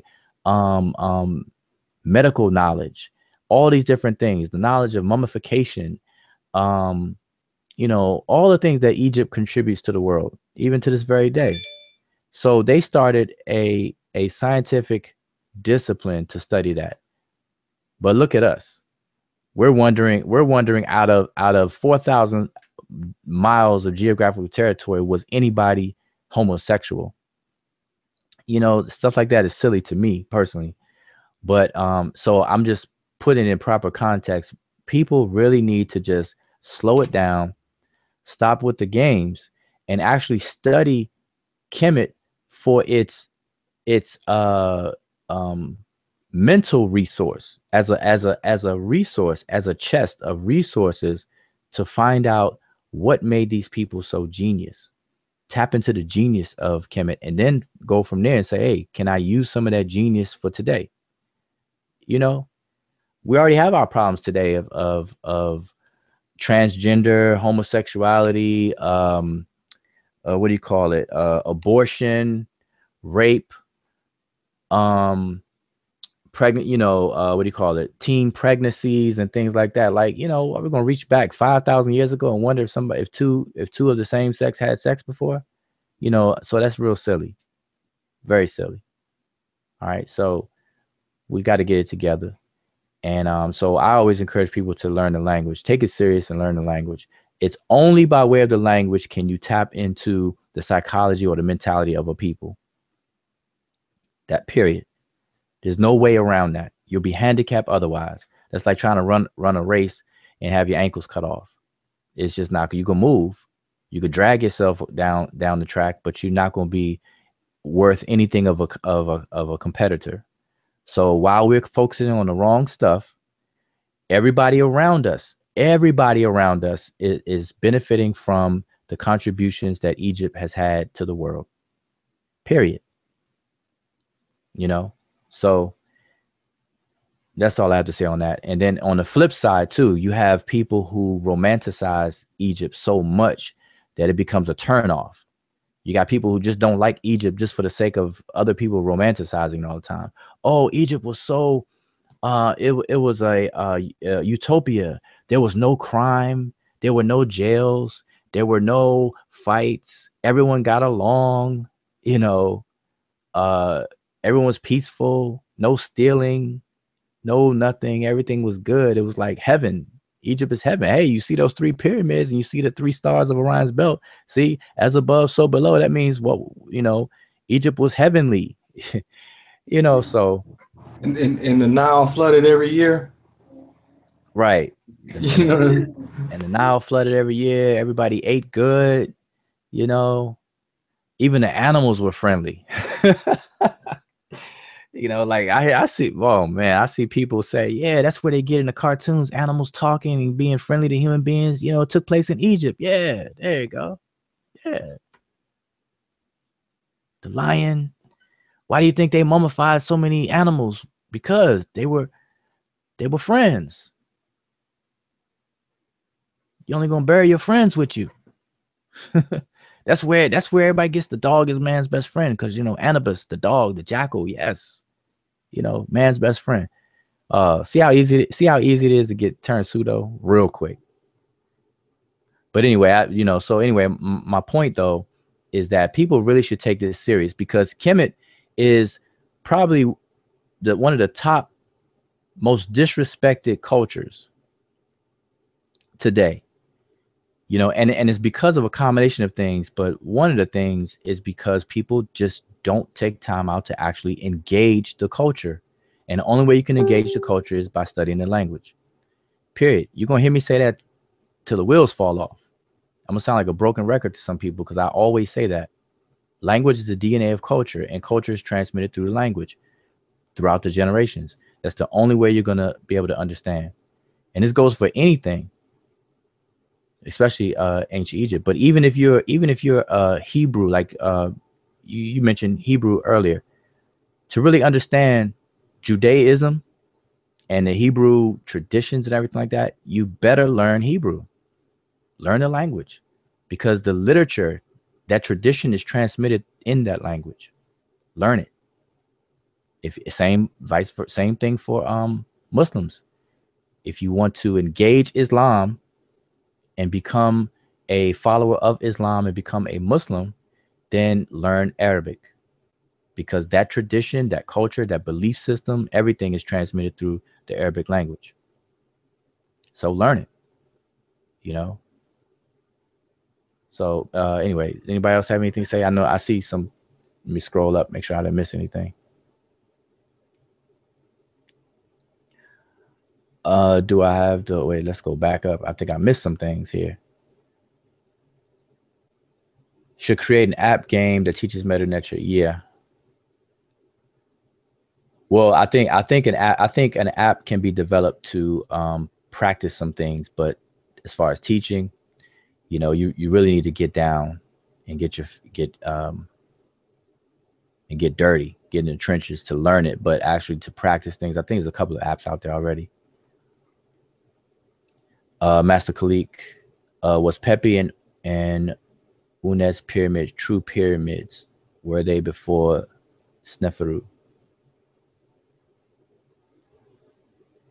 Okay, by true pyramids, I'll say yes and yes. Oh, well, if you answer the first one, you know, it kind of takes care of the second one, because Pepi and Unes or Wines, you just look at the dates that those two kings were alive, you know, and were they true pyramids? I'm not sure true pyramids, because they were pyramids, but you know, so nobody will be able to tell that. If not, you can go back in time and look at that. Mm-hmm.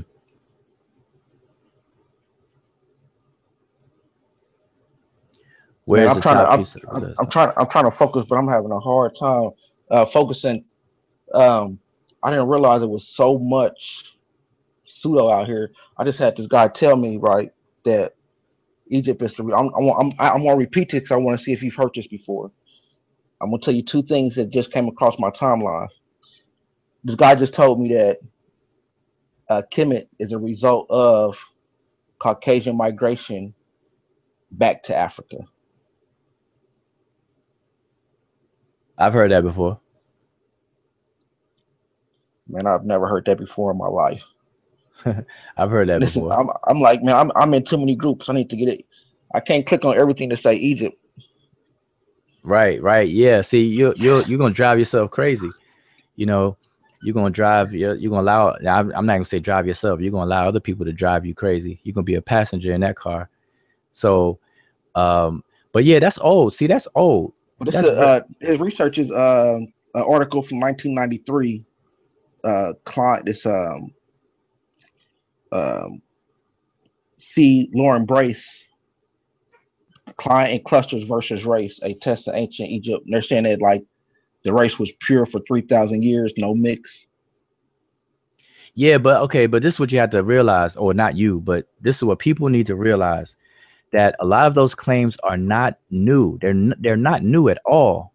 And it's an attempt to just keep and continue to rehash old, outdated, debunked information, because remember, the human genome was sequenced, I believe, in 2003. So when people talk about racial issues and topics and stuff like that prior to 2003, you got to re-examine it.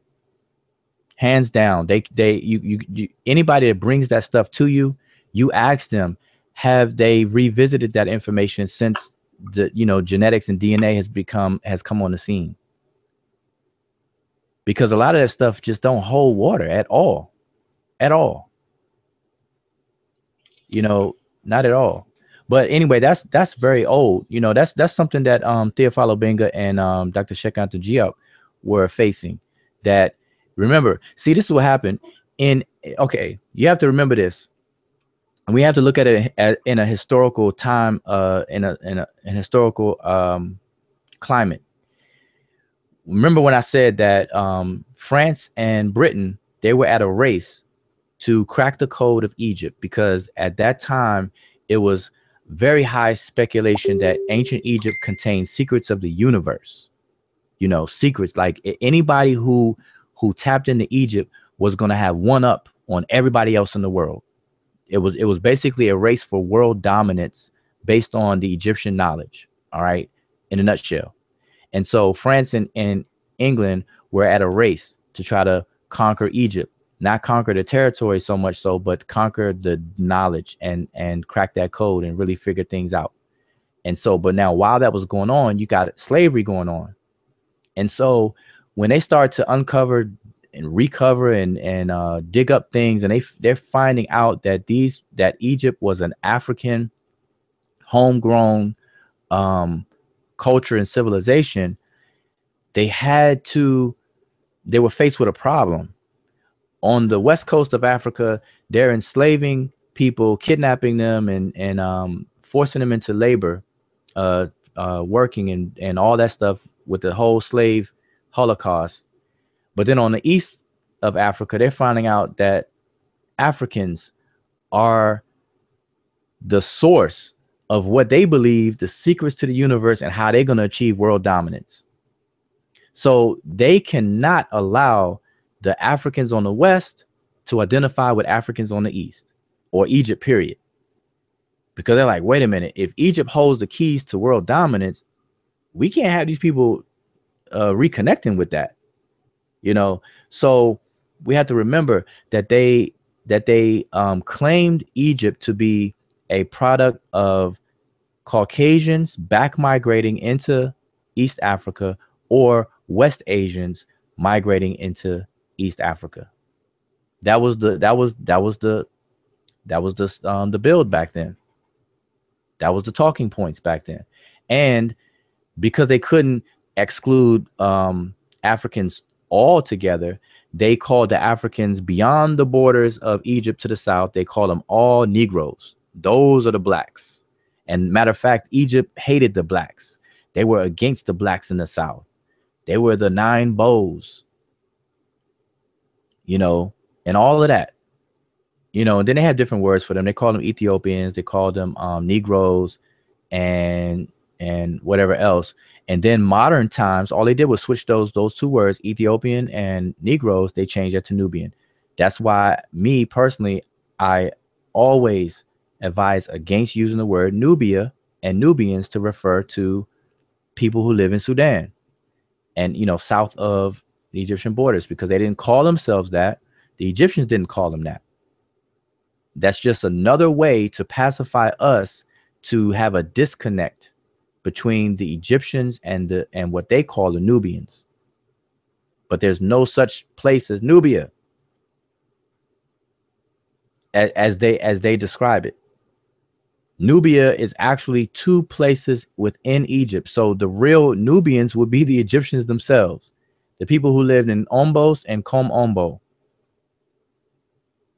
Those are two places, and one of them is the same place that they call Nakata. So when you hear Nakata 2, Nakata 3, and all these different pre-dynastic cultures, material cultures that archaeologists dig up and talk about, that place, that location, that general area is Nubia. Would be considered Nubia, because the ancient name for that place was Nup or Nubit, which means gold town, a place where gold was plentiful. So anyway, so I'm saying, so that's nothing new. That was the game back then. And now, because of the technology of the internet and because people have access, now you have you have Africans that now have access to all of this information. So now the game has switched. Now they give credit. And see, this is what Theophilo Benga and Sheikh Anta Diop were up against for so long, in 1970 at the UNESCO Cairo Symposium. This is one of the things that they tackled. All right. And so it's not something new. It's been going on since 1970s, the pushback from African. So Diop has led the African School of Egyptology or Chematology. And so the game has changed. They couldn't confront him on the actual evidence that was presented. So what they do is that they step outside of the evidence and they just give commentary about Diop himself, about Obenga, or the concepts of what they do instead of the actual evidence itself. So they will call Diop and Obenga and people like them fringe scholars. And you see our own people to this very day will refer to them as fringe scholars. The linguists, the African linguists that even Europeans who call themselves Africanist linguists, and don't mistake Africanist with African. You have Africanist linguists who are linguists, European linguists who study African languages. They call themselves Africanists. Those Africanists realize their handicap, shortcomings, and problems that they had with trying to classify and deal with African languages. So they themselves, some of them have even written on record saying that in order to advance this and to really do it properly, they're going to need Africans to do it. They actually say that. They say, no, we need people who speak these languages and so on and so forth. And then finally, when we have those Africans step forward, such as Obenga, who speaks natively Mbuchi, Sheikh Anta Diop, who speaks natively Wolof, and you have Jean-Claude Mboli, who speaks natively Shango. These Africans have stepped forward and have advanced linguistics by leaps and bounds, but yet the game now is to call them fringe, call them unpopular, and call them names without even engaging the actual evidence itself. And we see that to this very day. So the game is still the game, but it's just changed. It just changed up a little bit. So yeah, when people bring that stuff to you, when they try to talk about the people, say, look, what are your sources? What literature review have you done? Let me see the sources that you use to come to your conclusion so I can see if I come to the same conclusion or not. And if you find that it predates the human genome sequencing and things like that, they can't even talk about DNA, genetic migrations and stuff like that, then toss that, set that to the side. So anyway, so this is what we're up against. We're up against all these different things. So you're going to see a lot of this stuff cross your timeline. I see it. I ignore it though. Some of those Facebook groups I had to leave. I got out of some of those groups. They're just too over, it's a distraction, because people, I could see genuine questions about different things, but some people don't even take the time out to read and study. And yet they have so much to say, so much to talk about, so much to claim, and then the moment that you offer them information, they have so much to say about it. Like, look, what book have you read?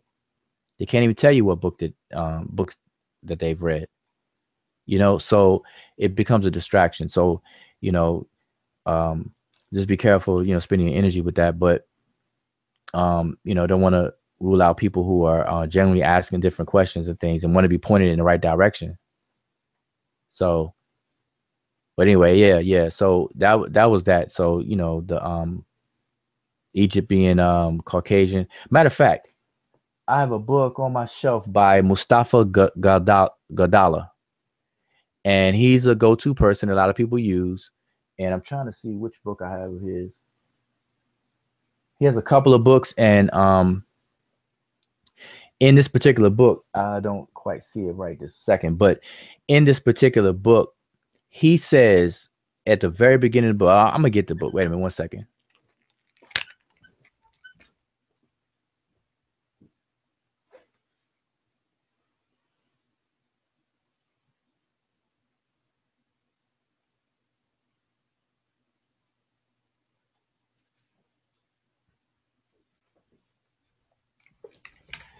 All right, yeah. I know it was a moment of silence, but yeah, it's called The Historical Deception, The Untold Story of Ancient Egypt by Mustafa Gadala. And, you know, I got this book. It's a good book. Had it for quite a while. Read it. But anyway, let me find a page. On page, right at the beginning. Let's see. Here we go. Page 19. He says, under the subtitle of, well, the chapter 1, page 19 is called The Land and People. And at the bottom of the page, it says, origin of people, the people. The origin of the Egyptians was undoubtedly from Asia, as is evidenced by the shape of the skull, which is that of a Caucasian race. The whole valley of the Nile throughout Ethiopia was peopled by Asiatic immigrants. So there you have it, Antoine. And this was written, when was this written? This was published in 1996. Mustafa Gadala, 1996. So this is his work, Historical Deceptions, The Untold Story of Ancient Egypt. So according to him in 1996, Egypt was populated by Asiatic immigrants who were Caucasian.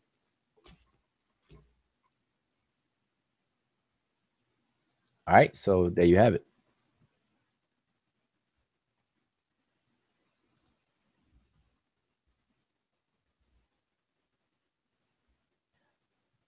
Was there anything else? Because, you know, I probably kind of got off on a little tangent right there.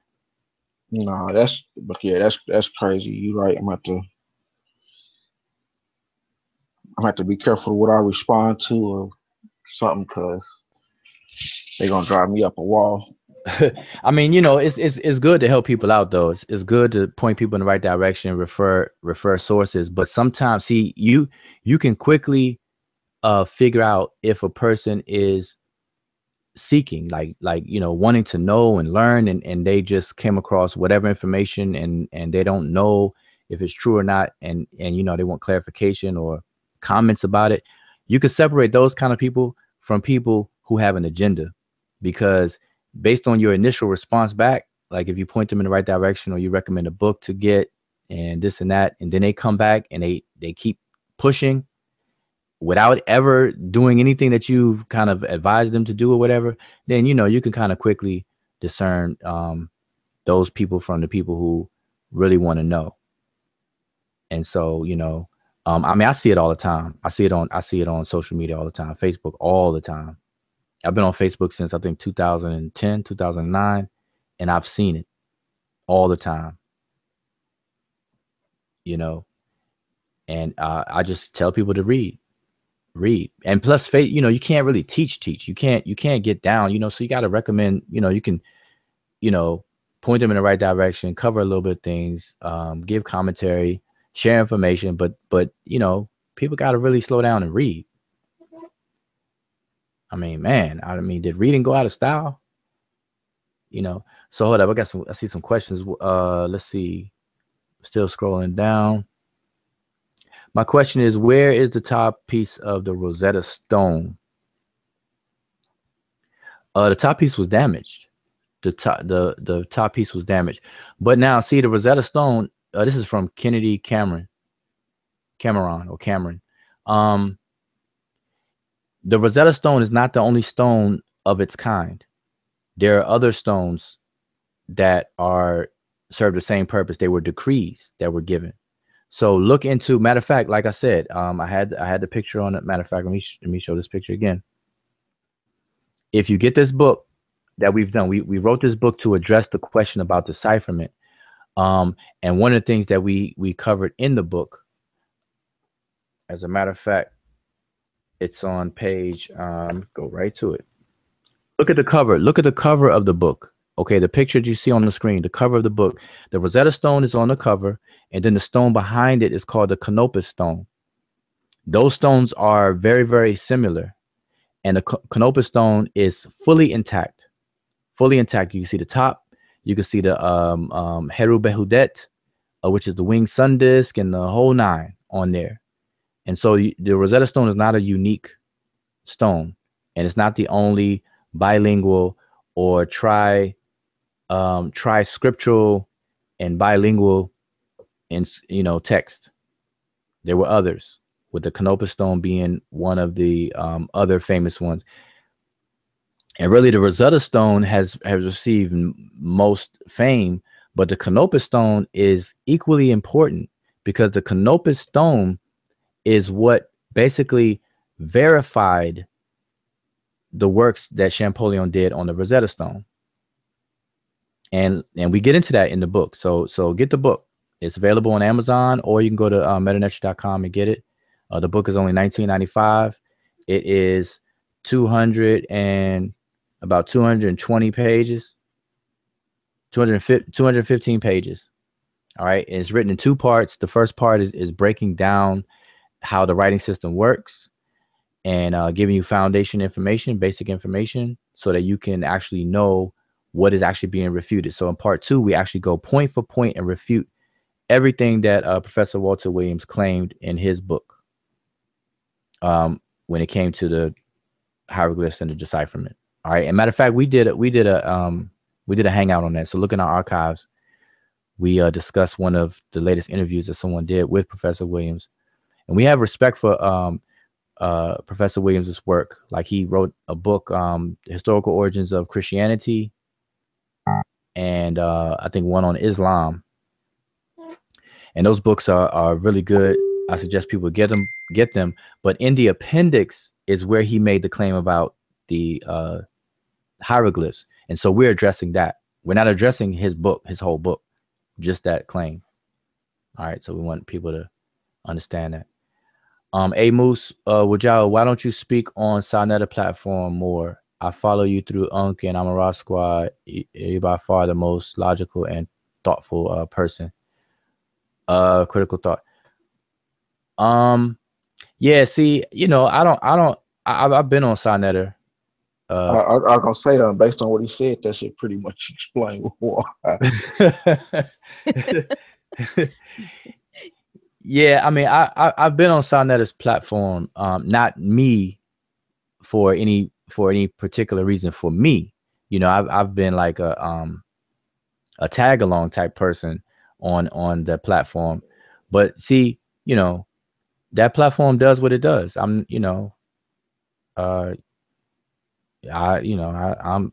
good. Platform, it is what it is. He has a lot, Sonetta has built that platform up to be something huge. Anytime that you can get the attention of 1,000 to 2,000 people to watch and view what you're doing live, and then through archives, thousands more people get to see what you're doing, then you are in a very peculiar, you're in a very good position to do a lot of things, so the platform itself is definitely something to be taken serious, and so but it has the popularity because of the content of that platform. And if you notice, some of the content that I've seen, it's entertaining to me. And I'm not an entertainer. I'm not, I watch entertainment. As long as I know it's entertainment. Sometimes I want to be entertained. That's cool. But in terms of teaching, and in terms of getting down and being real serious and stuff, without the circus, without the hate, the back and forth, and the immaturity and the disrespect and all that kind of stuff, it's too much to do right now. You know what I mean? It's too much to do. Yeah, I clicked on there Wednesday. He had a video showing where I guess Farad, WD Farad had been locked up for beating up a white guy, and he also had where I guess he had I guess it was stemming from where it was with the Marcus Garvey movement at one point in time. Okay. They showing like but I guess he was trying to go at Tariq Bey by exposing the foundations of the Moors. Oh, Taharka, you talking about Taharka Bay? Oh yeah, I I think I've caught a glimpse of that. Yeah, I mean, you know, that's I mean, they got that going on, you know. Like I said, Soneta's platform is a very powerful platform. I mean, you know, no one would I mean, you'd kind of be silly to take that from Soneta. I mean, he built that platform, and his platform is a very powerful platform. I do got one from you. The conversation that Reggie and Jabari was having about mentioned that about Kemet being scientific or doing rituals, and the little conversation they had going back and forth. Science versus religion. Yeah. Now, this is the thing about that real quick. And Kemet, they didn't see it that way. Like our question is one of those hindsight type questions or views of that. And one of the ways that I put it recently is just like if you study human evolution, right, or just biological evolution, period, right, you have what's called speciation, where a genetic population of living organisms, one single genetic population of living organisms, they live in the same area, they're able to reproduce with each other, and so they're able to interact and interbreed with each other, and they produce the next generation and the generation after that, and so on and so forth. And that gene pool will mix among itself and produce the future generations. But now let's just say something happens, a natural catastrophe takes place, and that gene population or that genetic pool is divided. Let's say a physical barrier comes up. Let's just say a volcano erupts or something like that happens where it separates that one single big population. Now it's two separate populations that can no longer interbreed collectively. Now you have two separate ones that can interbreed with itself, but it's only interbreeding among itself separately, two separate populations now. Now, over time, that interbreeding of that gene pool is gonna diverge. It's gonna have some changes in the genes that, you know, from generation to generation as time goes on. Over a long period of time, those two populations will be distinct from each other to the point where if the physical barrier was no longer there and those two separate populations were to be able to intermingle with each other, they can no longer interbreed. All right. Either they have diverged so much where they can't breed together, or even mechanically, the sexual organs are no longer compatible themselves, you know, let alone be able to mate at all or mate and have viable offspring. So now I bring that up. Now those two separate, and that's what you call speciation. That's just a very quick gist of speciation, right? So now what was once one singular large species of living organisms over time now became two, and those two are distinct. All right. So now the reason why I bring that up is because this is what people are doing with Kemet. Today we have two distinct species, and I'm gonna use this as an analogy. Today we have two distinct species. We have science and we have religion.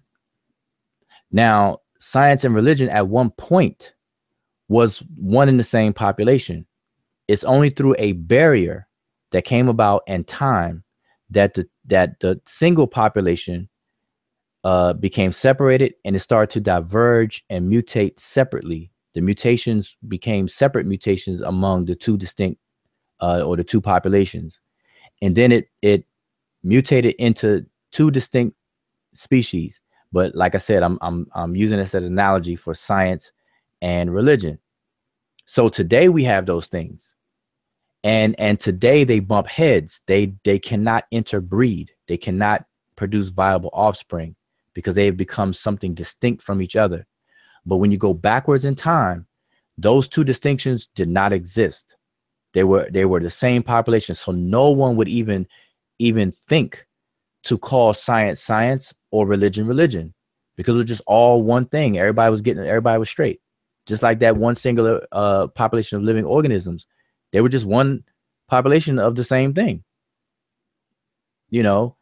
And so that's what happened. So in ancient Kemet, they didn't have this concept of science over there and religion over there.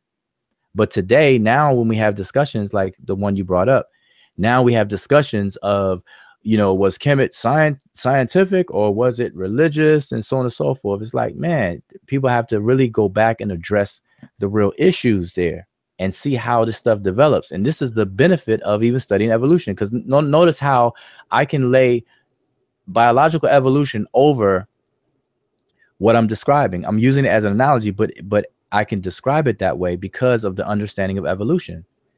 See, evolution takes place biologically.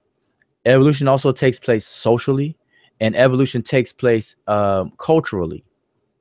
Okay, cultural things start to diverge because of some kind of barrier or because of competition, and then one group of the culture will drift off into another geographical location and become isolated. And then they start to develop and mutate cultural ideas separate from the larger group. And then before you know it, so much time goes by, they will become a distinct culture. And this is what happened between what they're calling Nubia and what most people call Nubia and Egypt. See, that's how the stuff happens. So understanding biological evolution will give you insight into social evolution and cultural evolution and all these other kinds of things. You know, but there was no such thing anyway. You know, get back to the point though. There's no such thing as science versus religion in the eyes of ancient Egypt. It wasn't.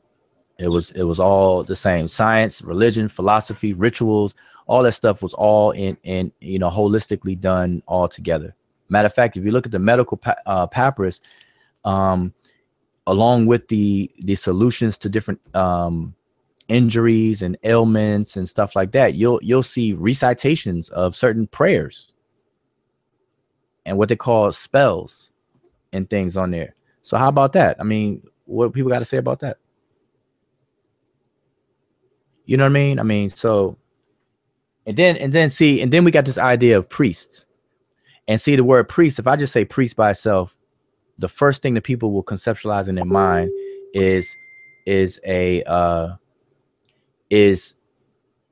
religious figure, you know, a belief figure and whatnot.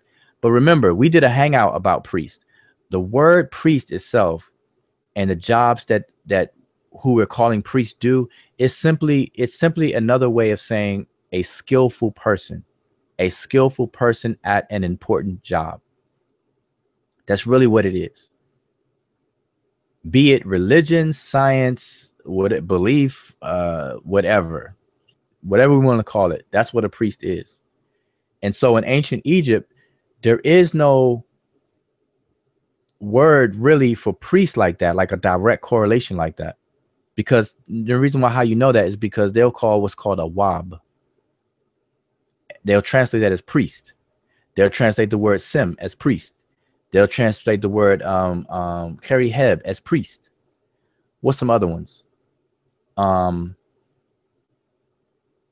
those are the four I could think of right off the top of my head.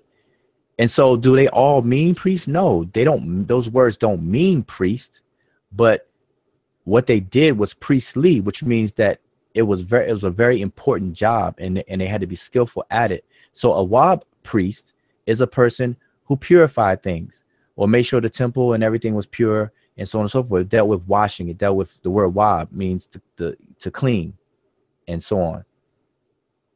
So and the reason I bring that up, you have the Winut. The reason why I bring these up is because you have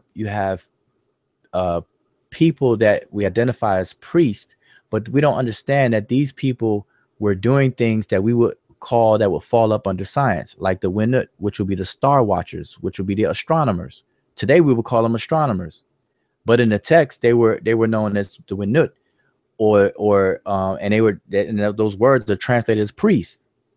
So today we'll say those are priestly astronomers. Like, what makes them priestly astronomers? Why can't we just say astronomers? Scientists.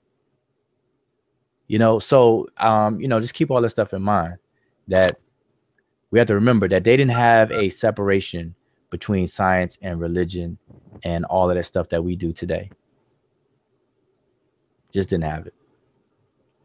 And people had to have a paradigm shift when we have to deal with it, because we can't overlay our 2017 ideologies and force them onto the ancient Egyptians. That's like trying to fit a circle into a square peg into a circle, however it goes. Just can't do it. We got to relax. We got to deal with this thing slow. We got to analyze these things slow. So hopefully everybody has that understanding. We can't do those type of things. Ritual and myth. See, you know, there's another thing about myth, and people have to understand that. I'm gonna give an example. Hold up, let me scroll through here, because I'm thinking the chat is stopped moving, but I forgot I scrolled up, and I'm trying to find. I was looking at any questions, make sure I didn't miss any questions. See, before I ramble on though, let me just make sure. Let me just quickly go through here, and make sure we're not missing any questions. Did you all see any questions on here?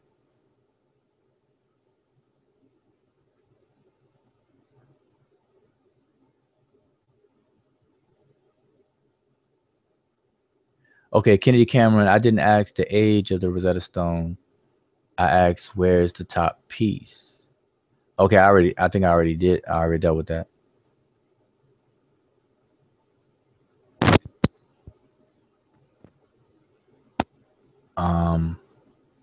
Once again, I just asked, where's the top piece of Rosetta Stone? I didn't ask for the age.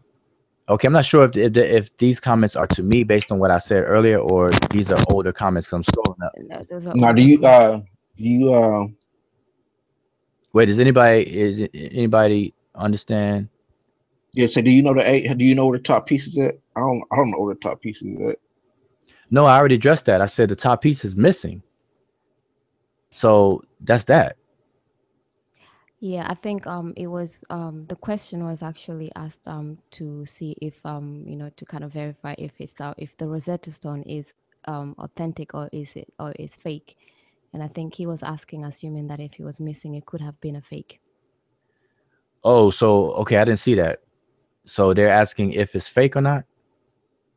Because see, I don't want to assume what somebody's trying to ask. I just deal with what they actually ask. So if they're asking, he says, where's the top piece? So I addressed that earlier and said the top piece is missing. The top portion is missing. Yeah, but what he's saying from his comment is that we should presume that it's fake since we can't find the top piece.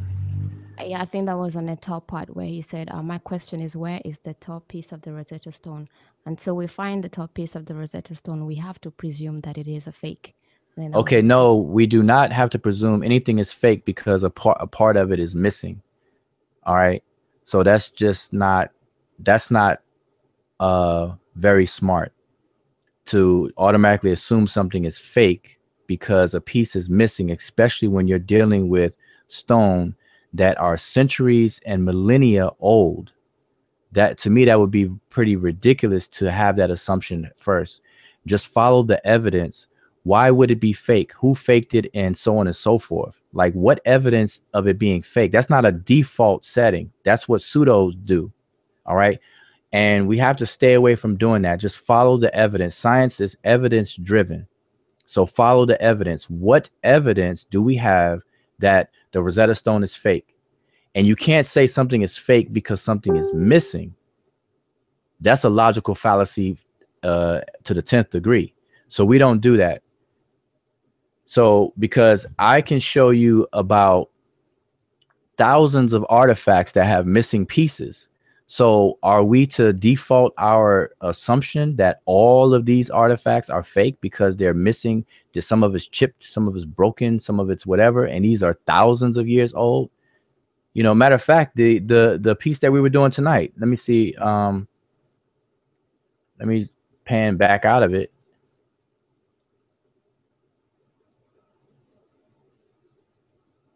The piece that we were doing tonight is a portion of a larger piece that's not even in the picture. So are we to assume that it's fake? You know, so I'm just saying, I'm just trying to give some context to that request. If someone's asking me to assume that something is fake just because a piece of it is missing, then I will decline. I will respectfully decline that, because one, that is counterintuitive. That makes absolutely no sense, and that's not how science works.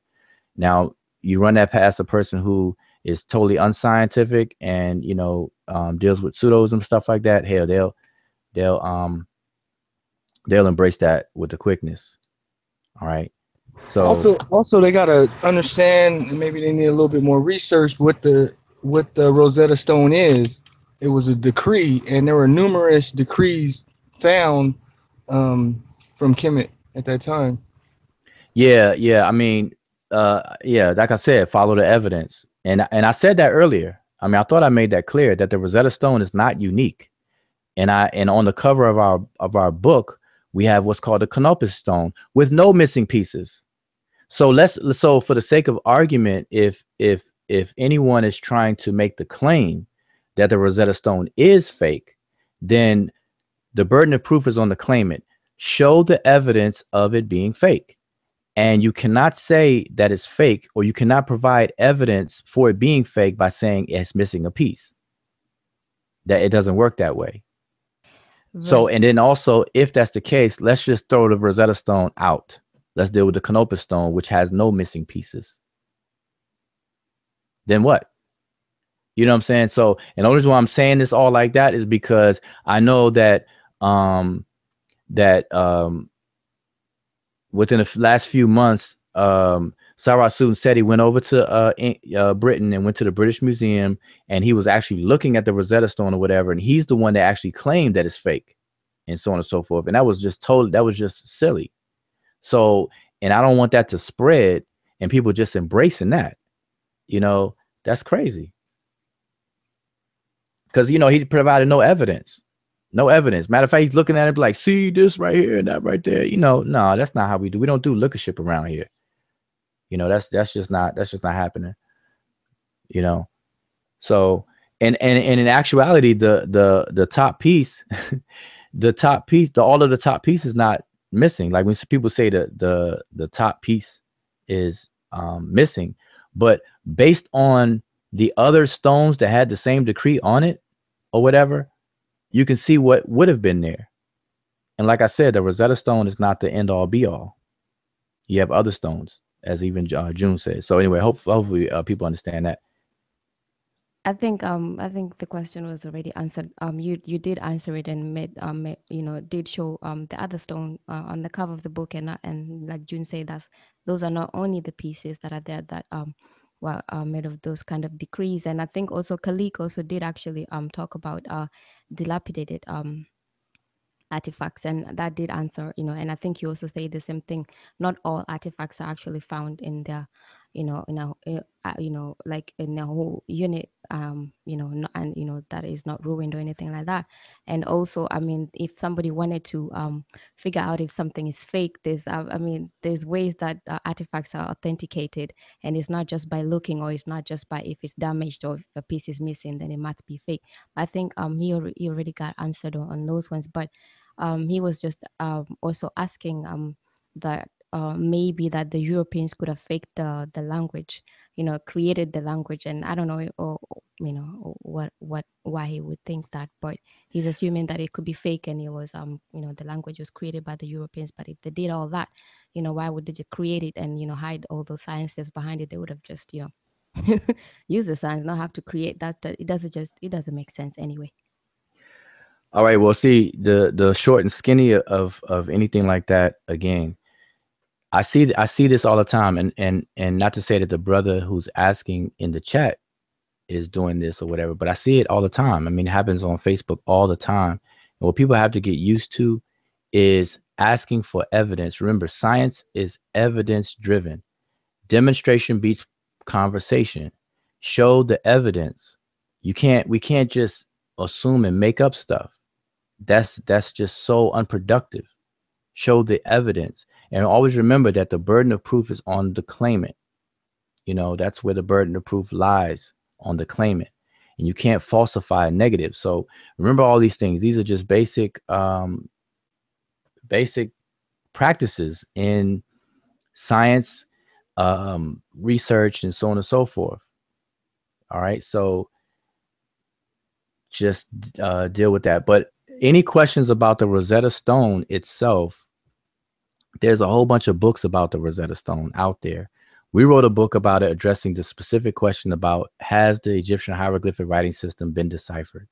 All right, and we are refuting or rebuttaling the claims that are made by Professor Walter Williams that are shared by a few people in the conscious community, and have been. It was the highlight of, you know, all of the latter half of last year. It's supposed to culminate into a debate that was scheduled through the House of Consciousness that never took place. You know, and so that's that. But the thing is that the Rosetta Stone itself is not the end all be all. And as I said before, that we have different decrees that were written on different stones that are also available. And one, if the claim is that it could be fake because something is missing, then okay, fine. Why don't you deal with the one where nothing is missing? See, to this very moment, I'm looking at the chat. I don't even see the Canopus stone being mentioned or talked about. Another question: have they authenticated or dated the Rosetta Stone? How about the Canopus stone?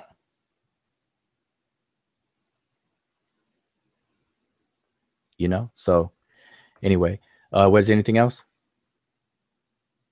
No. All right. So hopefully, yeah, and like I said, if anyone picks up our book on page 89, you'll see a full picture of 88 and 89. You'll see the actual original Canopus stone that's fully intact, no missing pieces. There is a crack in it, but there are no missing pieces. And you know, people have to address that.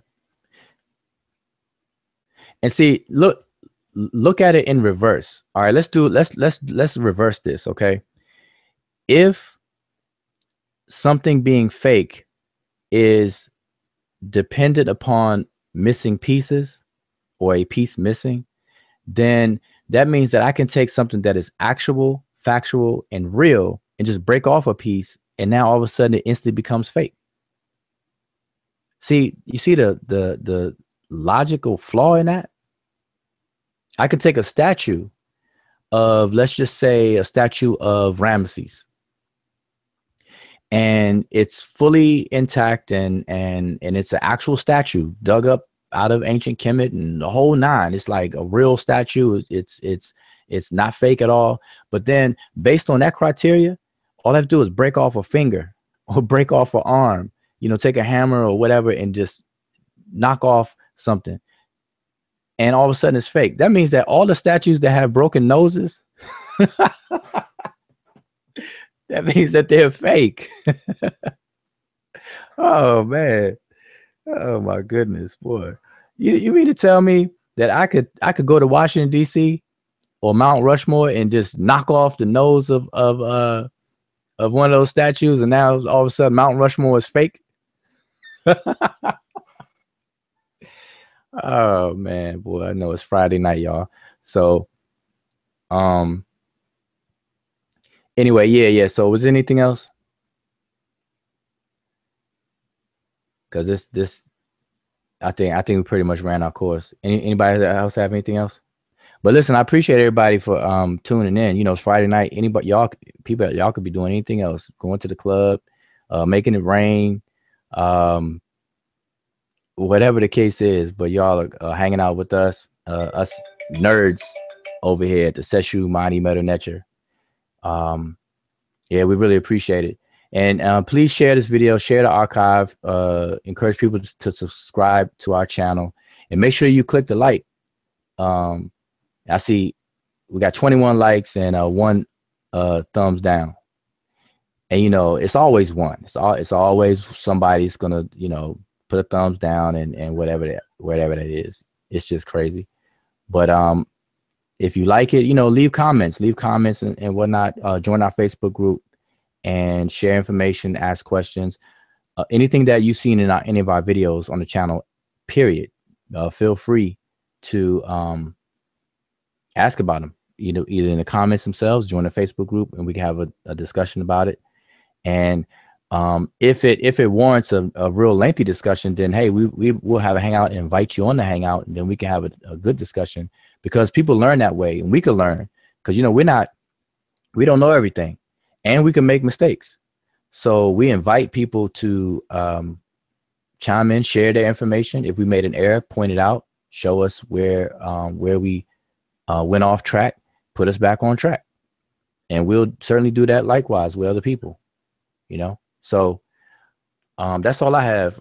If nobody else has anything to add to the discussion, then we can close out. By the way, I skipped over everybody introducing themselves. So usually I start off with everyone introducing themselves. I introduced myself, and then that was it. So I'm being selfish today. But we have Brother Sean, Brother June, Brother Antoine, and Sister Emiket on the panel. And we also had Brother Kofi on as well. All right. And hopefully, matter of fact, y'all be on the lookout for a presentation being given by Jehudi Ma'at. He's going to give a presentation on one of his trades and crafts today that he does. He actually makes different items out of wood, carving of wood and things.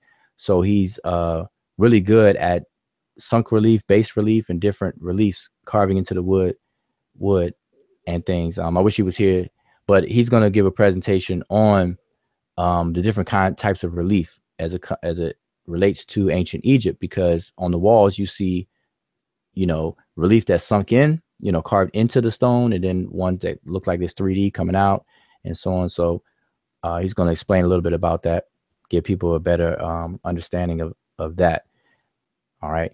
In light of the claim that one style is favored over the other and brought in by the invaders, I've heard that claim that the bas relief was done by the Ptolemaic era, Greco-Roman era, and therefore, all those ones that were bas relief or raised off were, done by invaders and not the indigenous population and things like that. So I think we need to really clear that up so people don't get be misinformed. But all right, that's it for me, and I'll pass the mic over to Emiket to close out. Anything you have to add? All right. Dua to the panel, and dua to those in the chat for tuning in and all the questions. And we had fun on a Friday night, as it should be. And yeah, so I think we talked about the classes. If you haven't joined, if you haven't gone to the page and enrolled, and you'd really like to learn the language, go ahead and do that. Classes actually do start this month, and if you haven't joined our group page, do that. The main website for to learn about the courses is medunetra.com, which is mdw-ntr.com. And then if you go to Facebook, our group page is with the name of the group, which is Seshuma Ani Medunetra. And I believe all the links are actually on the video that you're watching. Underneath on the description section, you will find all the links, and then just make sure that you log in. And before we close out real quickly, I'd like also to say that there is kind of a sale. I think you get 20% sale going on hecomultimedia.com/shop, and that would be HEKAMULTIMEDIA.com/SHOP. So hecomultimedia.com/shop, and you get a 20% off, I think, from Friday the 4th until Sunday the 6th. So go there. There's a lot of shirts, t-shirts, and all of that, just different kinds of wares. That's thinkwear, which is multifaceted, deep thought-provoking designs. So just go ahead and check out the page. Make sure that you shop. 20% off. And with that, once again, I'd like to say dua for tuning in, and hopefully we see you again next week. And for those on the group page, we'll continue with the chat and the conversations over there. So dua, get an affair or back an affair to those on the morning time, and Shema Motep. I'm sorry, one more announcement. We are starting a book club in terms of taking a book, and we're going to read it collectively inside of our Facebook group, Seshu Ma'ani Metanetra Facebook group. So if you're not a member of that, please join. And we have selected a book by Orly. Let me get the book's name exactly. Give me 1 second here. I want to give the title properly. The book is provided, if you join the Facebook group, if you're not already a member, the book is actually being provided, and we're going to discuss it for the next month, starting Sunday. All right. So we're going to, start reading it Sunday and then have discussions on it and walk through it. Just give me 1 second. I want to get the title correct.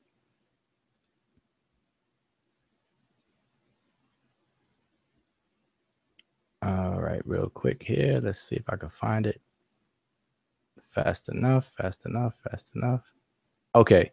The book is by Orly Goldwasser, and it's called Lovers, Prophets, and Giraffes, Word Classification in Ancient Egypt. All right. And it's a very good book. It's dealing with determinatives and classifiers, and it helps give some good insight on those determinatives and things like that. So it's written from 2002 work by Goldwasser. So that'll be our first book, and we're going to get started on that Sunday. So don't forget that. And that's all I wanted to add. So I don't know if you had anything else, Emike. No, yeah, that's actually good. And obviously, make sure that you join the group page. So, the conversations with the book and the book club and all of that will be going on there. So if you haven't done that, again, do that. Just that. Okay. Right. Oh, say Shem Hotep and good in the fair, back in the fair to those on the other side of the world.